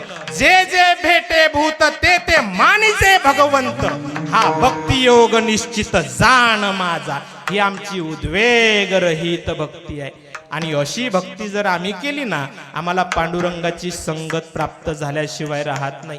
त्या पांडुरंगाची संगत प्राप्त झाल्यानंतर जीवनामध्ये सुख येत असते. आणि ते सुख प्राप्त होण्यासाठी सुद्धा भगवंताच्या भजनाची आवश्यकता आहे, जे प्रेमपूर्वक आपण करू. विठोबा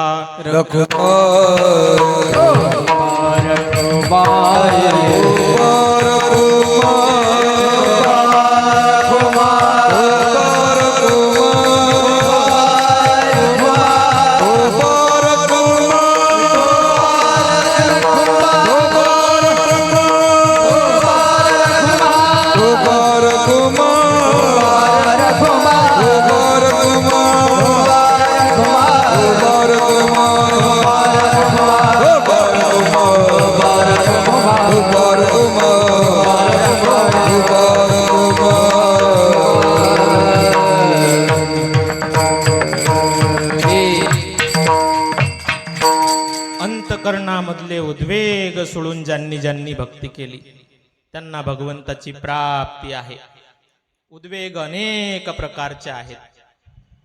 सोप्या भाषेमध्ये आपण अंतकरणामध्ये उत्पन्न होणारा विचलितपणाच उद्वेग मानला न अर्थ पाहला. पण तो उद्वेग सांडून जर भगवंताची भक्ती केली, भगवंताची संगत प्राप्त होत असते. चांगल्याची संगत प्राप्त झाल्यानंतर चांगलं प्राप्त होते. शास्त्र सांगते भगवंताची प्राप्ती करून घ्यायची इच्छा असेल तर ती भगवंताची प्राप्ती ज्याला झाली असेल तुम्ही त्याची संगत करा. स्वयंघोषित संत किंवा स्वयंघोषित गुरुची जर संगत केली की मग त्याचं दोन्हीकडे मरण होत असते.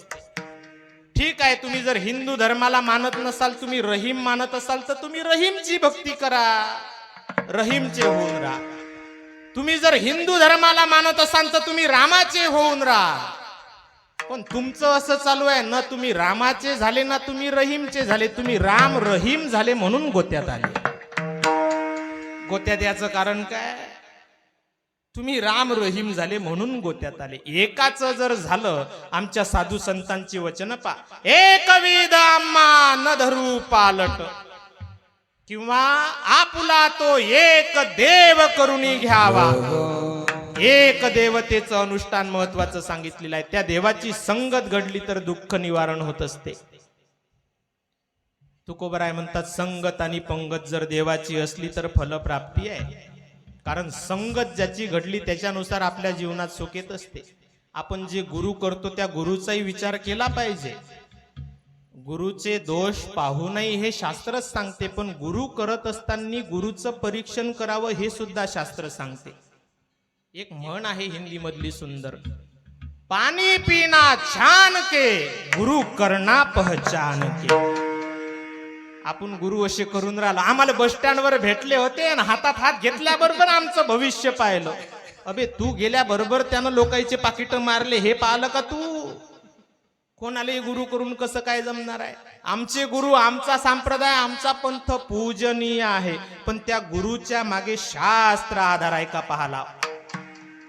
वेदामधला एक मंत्र आहे, अविद्याया मंतरे वर्तमाना स्वयं धीरा पंडित मन्यमाना दंद्रम्यमाना पर्यंती मूढा अंधे नियता नियमाना यथांधहा.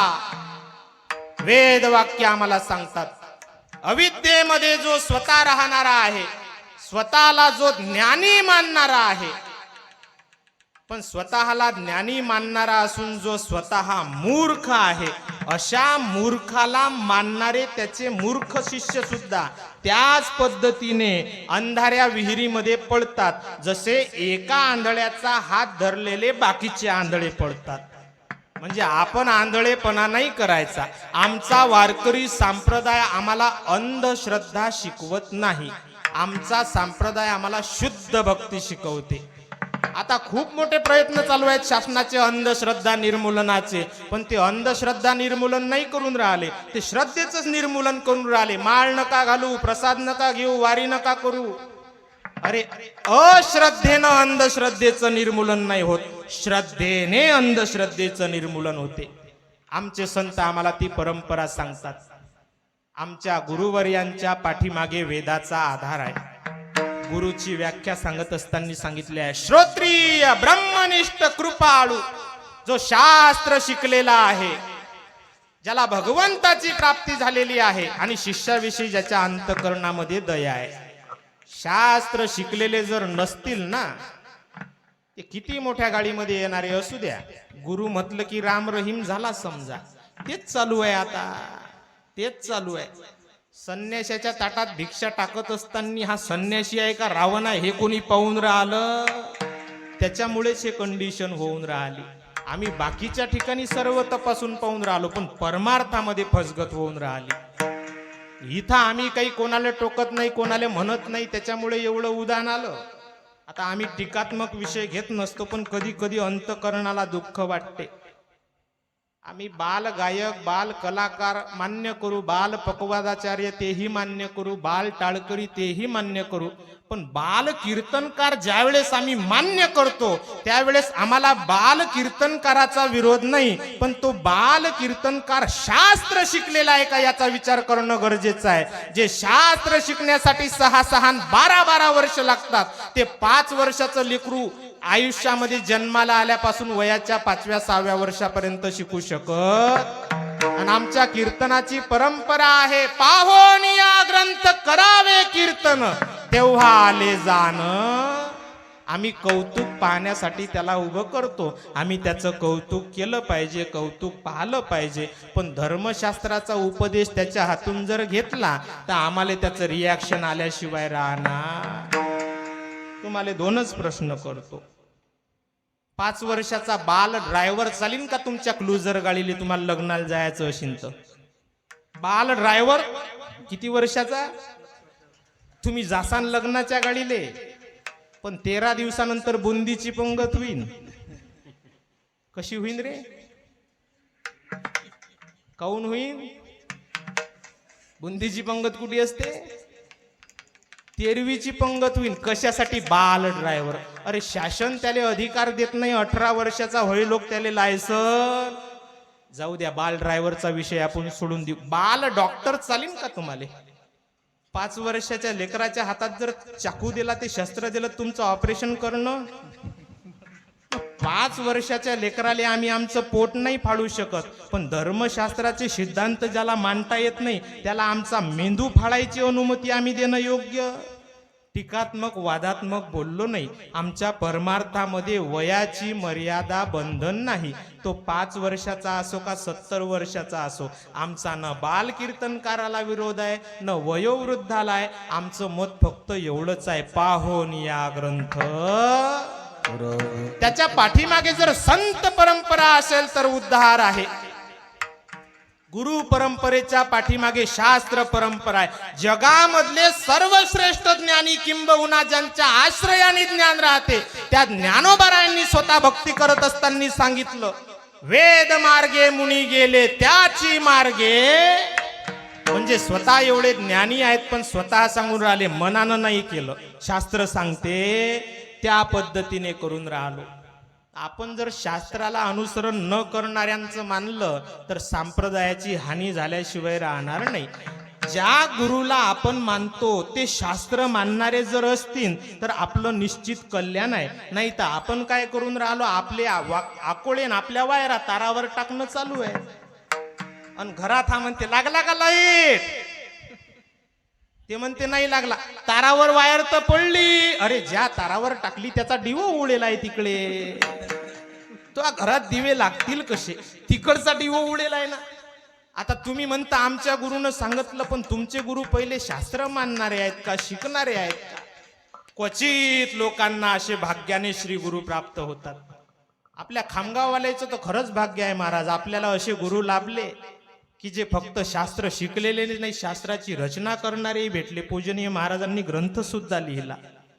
अशा गुरुचं सानिध्य जर प्राप्त होत असेल तर उद्धार आहे. तुकोबराय म्हणतात, अशा परंपरेनुसार आम्ही भक्ती केल्यामुळे आम्हाला पांडुरंगाची संगत प्राप्त झाली. देवाची संगत प्राप्त झाल्यानंतर सुख आम्हा झाले धरिता याचा संग विठ्ठल.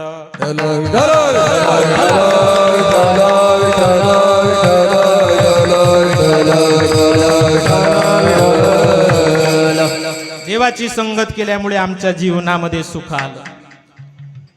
सुख संगतीचा स्पर्श सुखाला कारण आहे, दुःख संगतीचा स्पर्श दुःखाला कारण आहे. पण आपण काही याचं परीक्षण करत नाही. परीक्षण करणारा वर्ग मोजकाच असते. आता ते कोरोना लशीचं मी उपहासात्मक बोललो, पण त्या कोरोना काळामध्ये लशीवर संशोधन करणारे मोजकेच होते. बाकी आपण तर 1.5 GB डाटा, त्याचा मेसेजच पाहायचा, संपला का. आपण काही समाजाच्या कामाचे, त्यानं प्रयत्न केले ते समाजाच्या कामाचे. तसे संत अभ्यासक आहेत, ते समाज हिताचं प्रगटीकरण करणारे तत्व मांडतात. त्यांचं चिंतन केलं तर लक्षात येते. ते दुःखाचं कारण जाणतात की दुःखाची संगती केल्यामुळे दुःख येते. पण आपल्याला मूळ तत्व समजत नाही. एक 3-4 वर्षाचं लेकरू आमच्या शेजारी जेवायला बसलं होतं. जेवायला बसल्यानंतर पात्रावर वाळायला सुरुवात केली. एक जण भात वाळत आला. गरम भात होता. गरम तर होताच होता, चिकट होता. म्हणजे वाढल्यानंतर असं वाटत होता हा भात आहे का उपमा आहे. आपला भात म्हणजे पाण्याचा अंदाज आला तर ठीक, नाही तर एक तर तांदूळ कच्चे, नाही तर त्याचा शिरा. त्या शिऱ्यासारखा भात पात्रावर वाळला. तो भात होता गरम, एकदम गरम भात पात्रावर वाळला. समोर लहान लेकरू होतं, त्याच्याही पात्रावर तो गरम भात वाळला. भात वाळणारा पुढे गेल्यानंतर साखरचं टोपलं घेऊन एक जण आला. त्यांनी साखरची चिमूट घेतली, त्या भातावर टाकली. त्या लहान लेकराने साखरेचे दाणे पाहिल्याबरोबर स्वभावानुसार त्याचा हात कशावर गेला, त्यांनी ते साखर अशी मुटकून चिमूट मध्ये पकडली. साखर पकडता पकडता गरम भातामध्ये त्याचे काय गेले, बोट गेल्याबरोबर त्यांनी झटकले, आवाज केला, रडायला सुरुवात केली. त्याच्या हातावर पाणी टाकलं. त्याला म्हटलं काय झालं रे बाळा. साखरचा चटका लागला. काय म्हणे, साखरचा कोणाला लागला, लय जणांना लागेलाय. आता डॉक्टर म्हणतात खाऊ नका, पण त्याला काय लागेलाय, काय लागेलाय. असं लेकराले चटका लागते साखरचा असं नाही बरं. 70-70 वर्षाच्या इले लागला, साखरचा चटका लागला. आता तुम्ही खरं विचार करून सांगा, चटका साखरचा लागला का कशाचा लागला. मोठ्याने सांगा, चटका साखरचा लागला का कशाचा लागला, भाताचा लागला. ते लेकरू ज्ञानी आहे का अज्ञानी आहे, अज्ञानी आहे म्हणून तर म्हणून राहिलं. चटका कशाचा लागला? अरे चटका साखरचा नाही लागला, चटका भाताचाही नाही लागला. ते अज्ञानी आहे. पण आपणही काही संता एवढे ज्ञानी. तुम्ही म्हणसान महाराज आम्हाला अळाण्यात काढता का? तुम्हाला अळाण्यात काढायसाठी नाही आलो, मी त्यातलाच आहो. मी कशातला? तुमच्याच पक्षातला आहो. चटका लागण्याचं मूळ कारण जर आपण पाहतो म्हटलं, तर्कशास्त्राने प्रत्येक तत्वामधले गुणधर्म सांगितले. तर्कशास्त्राला जर आपण विचारलं उष्णता कशामध्ये आहे, तर्कशास्त्र आम्हाला सांगते उष्ण स्पर्श व तेज. ज्याच्यामध्ये उष्णता आहे त्याला अग्नी म्हणायचं. म्हणजे उष्णता गुण कोणाचा आहे? कोणाचा आहे? अग्नीचा आहे. मग चटका कोणाचा लागते? अग्नीचा लागते. म्हणजे चटका लागणं हा गुणधर्म अग्नीचा आहे. मग त्या लेकरानं साखरचा कसा म्हटला? ते अळानी आहे. मग भाताचा लागला म्हणणारे आम्ही बरोबर आहो का? आम्ही बरोबर नाही. तांदूळाच्या दाण्याचा चटका लागला असता तर ते दाणे जोपर्यंत तांदूळाच्या कट्ट्यात होते तोपर्यंत आम्ही हाताने काढले. चटका लागला म्हणजे चटका लावणं स्वभाव तांदूळाचा, पाण्याचा लागला. अशी दाणे कशामुळे गरम झाले?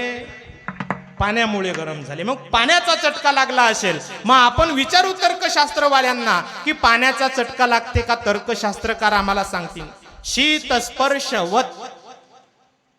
शास्त्रकार आम्हाला तर्कशास्त्रकार सांगतात की जे पाणी आहे शीत स्पर्श वत आपह. आपह शीत स्पर्श वत. पाणी हे शीतल स्पर्शावाला आहे. पाणी हे थंड्या स्वभावाचं आहे. पाण्यामध्ये गरमपणा, पाण्यामध्ये गरम नाही. मग गरमपणा आला कशामुळे? त्याचं मूळ जर पाहतो म्हटलं, चुलीवरती भांड ठेवल्या गेलं, चुली खाली अग्नी आहे, त्या अग्नीने भांड्यामध्ये प्रवेश केला. गरम काय झालं? भांड गरम झालं. त्या भांड्याच्या संपर्कामध्ये आल्यामुळे पाणी गरम झालं. पाणी कशामुळे गरम झालं? भांड्याच्या संपर्कामुळे. त्या पाण्याचा संपर्क केल्यामुळे कोण गरम झालं? तांदूळ गरम झाले. त्या तांदूळाचा भात बनला. त्या भाताच्या संपर्कात आल्यामुळे कोण गरम झालं? पण ते लेकरू अळानी होतं, ते म्हणे साखरचा चटका लागला.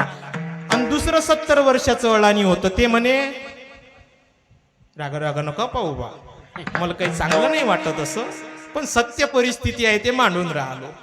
आता आपल्या लक्षात आलं चटका भाताचाही लागला नाही, चटका साखरचाही लागला नाही. उष्णता ही भांड्यामध्ये गेली, भांड्यामधली पाण्यात गेली, पाण्याची तांदूळामध्ये गेली, तांदूळाची साखरमध्ये गेली. चटका लागण्याला कारण न साखर आहे ना तांदूळ, ना पाणी आहे ना लोखंडाचं भांड. चटका लागण्याचं कारण आहे उष्णता. तसं या जगतामध्ये आमच्या जीवनात जेही दुःख येत असेल त्या दुःखाचं कारण ना आम्हाला समोरचा दुःख देणारा आहे, ना जगतामधले आकाशातले ग्रह आहेत, ना कोणी मनुष्य आहे, ना इंद्रिय आहेत, ना देवता आहेत. मन परम कारणमा मनंती संसार चक्रम परिवर्ती येदियत.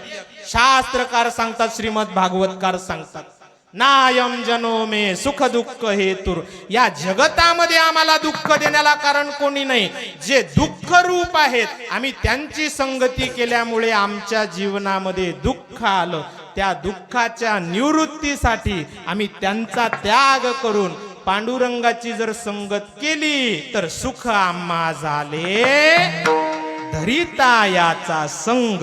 पण ते सुख प्राप्त होण्यासाठी, त्या देवाची संगती प्राप्त होण्यासाठी आधी काय करावं लागेल? तुका म्हणे सुख बहु झाले जेवा. तुका तुका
बहुदाने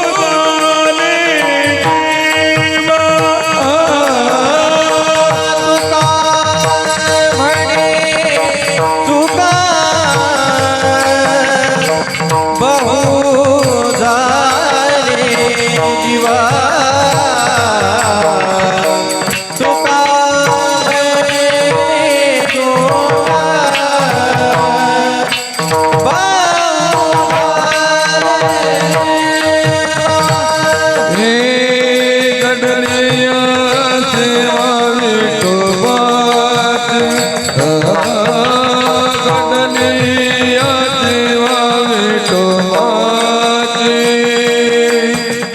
घडलिया देवा विठोबाची घडलिया देवा विठोबाची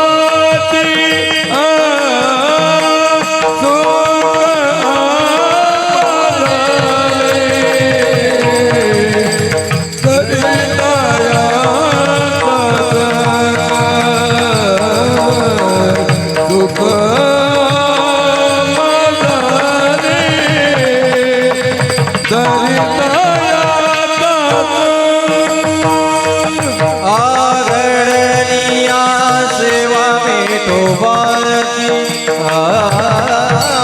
घडलिया सेवा विठोबाची घडलिया सेवा विठोबाची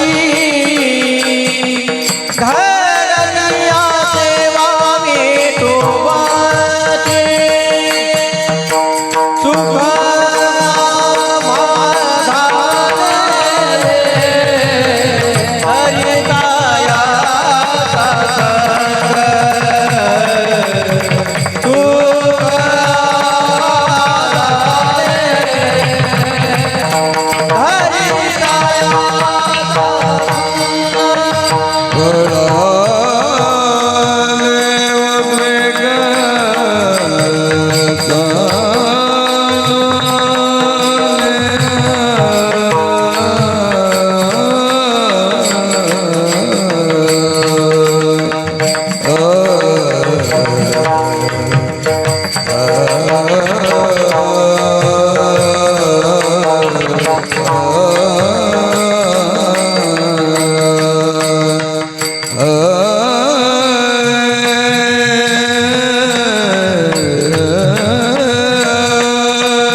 सजल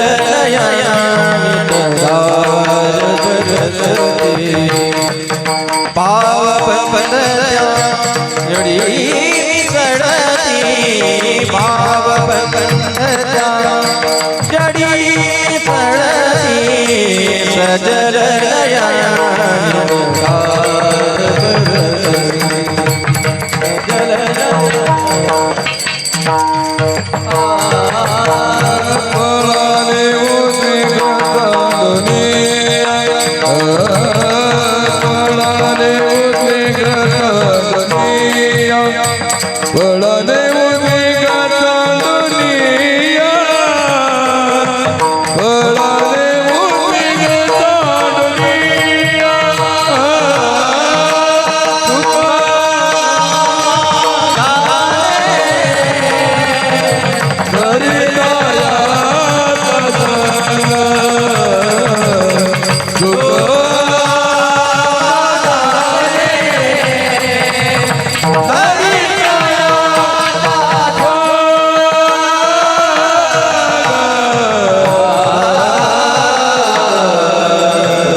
सुख आम्हा झाले धरिता याचा संग.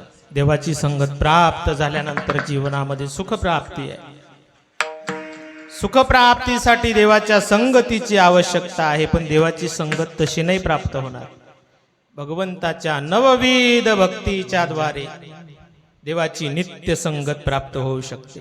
तुका म्हणे सुख बहु झाले जीवा, घडली या सेवा विठोबाची. नवविध भक्ती स्वरूपाच्या द्वारे जर भगवंताची शुद्ध सात्विक भक्ती घडली तर देवाची संगती प्राप्त झाल्याशिवाय राहणार नाही. त्याच पंढरीश परमात्मा पांडुरंगाची संगत प्राप्त होण्यासाठी आपला हा अखंड हरिनाम सप्ताह आहे, जे तुम्ही सर्व श्रोतृगण परिसरामधील सर्व प्रेमीजन प्रयत्नपूर्वक हा सप्ताह करत आहात. गेंड परिवाराच्या द्वारे या सप्ताहासाठी प्रयत्न चालू आहेत. नियोजनकर्त्यांकडे खूप मोठी जबाबदारी आणि भार असते. एखाद्या लग्न कार्यासाठी एखाद्या दुसऱ्या प्रसंगासाठी जर एवढी तळजोड करतो म्हटलं, प्रयत्न करतो म्हटलं, कष्ट तिकडेही आहेत आणि कष्ट सप्ताहामध्येही आहेत, पण काही कष्ट फल प्रदान करणारे असतात. ज्ञानोबारायांनी सुंदर उदाहरण दिलं. पै शिळा का शिदोरिया दाटणी एकची धनंजया.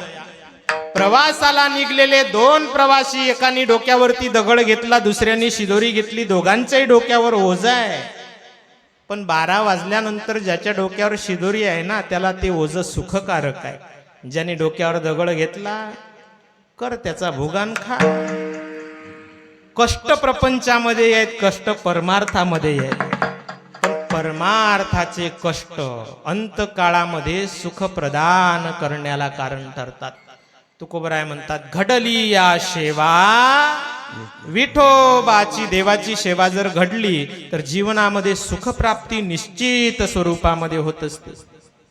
8:40 आपली सेवा चालू झाली. 5 मिनिट थोडं पुढे गेलो मी, ते आवर्त घेणार होतो, पण आता कार्यक्रम कमी झाले, त्याच्यामुळे म्हटलं थोडासा हात धुवून.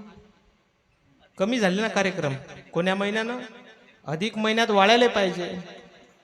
पण काय प्रताप सूर्यदेवाचा, हिम्मतच नाही होऊन राहिली कोणाची, महाराज तारीख देता का म्हणायची. आमच्या भूषण भाऊनं हिम्मत केली तेवढी, लगेच घेऊन टाका म्हटलं. ते म्हणत कोणती खाली आहे? म्हटलं बुवा खालीच आहे. आता हा अधिक महिना, त्याच्या आधी आमचे शिबिराईचं फिरणं. क्वचित काही सप्ते चालू आहेत जे आपल्या उद्धारासाठी, आपल्या कल्याणासाठी आणि तरुण पिढी घडवण्यासाठी आहेत, जे आमच्या पुढच्या समाजाला मार्गदर्शन करण्यासाठी आवश्यक आहे. हे लहान लहान लेकरं कीर्तनामध्ये उभे राहिले, हे आमचं भविष्य आहे. हे भविष्य जर असं असेल तर निश्चितच आमच्या समाजाचाही उद्धार आहे, देशाचाही विकास आहे आणि आत्मोन्नती सुद्धा आहे. समाजामध्ये आपण इतर क्षेत्रामध्ये कितीही प्रगती केली, कितीही धन प्राप्त केलं, कोण्याही क्षेत्रामध्ये नाव जरी कमवलं तरी सरते शेवटी मार्गदर्शन घ्यावं किंवा आश्रय घ्यावा, किंबहुना आत्मिक समाधान प्राप्त व्हावं, याच्यासाठी जर कोणी उंबरठा शोधत असेल ना, तो उंबरठा आमच्या ज्ञानोबारायाच्या मंदिराचा आहे. दुसरं त्याला कुठंच थारा नाही. ते ज्ञानोबारायांची ज्ञानेश्वरी मधील विचार, तुकोबरायांचे गाथेमधील विचार आम्हाला सुख प्रदान करण्यासाठी कारण ठरो. छोट्या स्वरूपामधला पण सुंदर चालू असणारा हा अखंड हरिनाम सप्ताह ज्याच्यामध्ये साथ संगत करण्यासाठी आमच्या गायक मंडळींनी गायनामध्ये तर असा आनंद अनुभव करून दिला, असं वाटलं आळंदीमध्येच आहो का. मृदंगाचार्य आमचे एकापेक्षा एक आहे. गोपाल महाराजही अचानक कसे आले काय माहिती, पण येऊन बसले. आमच्या विष्णुबाचं आज येणं झालं. विष्णुबा आले की त्याच्यासोबत फोन असते. त्याच्या फोनात आणि बाकीच्या फोनात फरक एवढाच आहे की बाकीच्याचे फोन कीर्तन ऐकवत नाहीत आणि त्याचा फोन ते कीर्तन ऐकून दुसऱ्यालाही ऐकवतात. त्याच्यामुळे त्याला बसू देत असतो आम्ही, कौतुकच आहे. त्या निमित्ताने बाकीचेही कीर्तन ऐकत असतात. त्यांचंही आज कसं येणं झालं काही अडचण नाही. हा आपला कीर्तनाचा मंडपच त्याच्यासाठी आहे. हाच आमचा सप्ताहाचा मूळ हेतू साधू संतांच्या कृपा आशीर्वादाने टिकून राहावा. धावपळीच्या युगामध्ये हा परमार्थ आमच्याकडून अखंड चालू राहावा. परिसरामधील जे पूजनीय गुरुवर्य असतील, संत मंडळी असतील, त्यांच्या मार्गदर्शनामध्ये त्यांच्या कृपा आशीर्वादाने हा आमचा परमार्थ पंढरीश परमात्मा आमच्याकडून करून घेऊ, हीच प्रार्थना पंढरीश परमात्मा पांडुरंगाच्या चरणी करतो आणि सेवेला पूर्ण विराम. ज्ञानेश्वर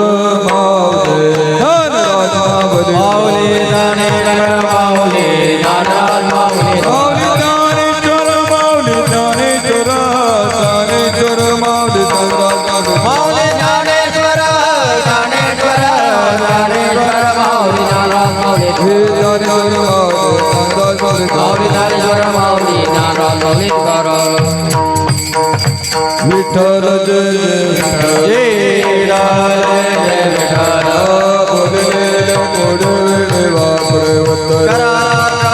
पराध महाराज तुम्ही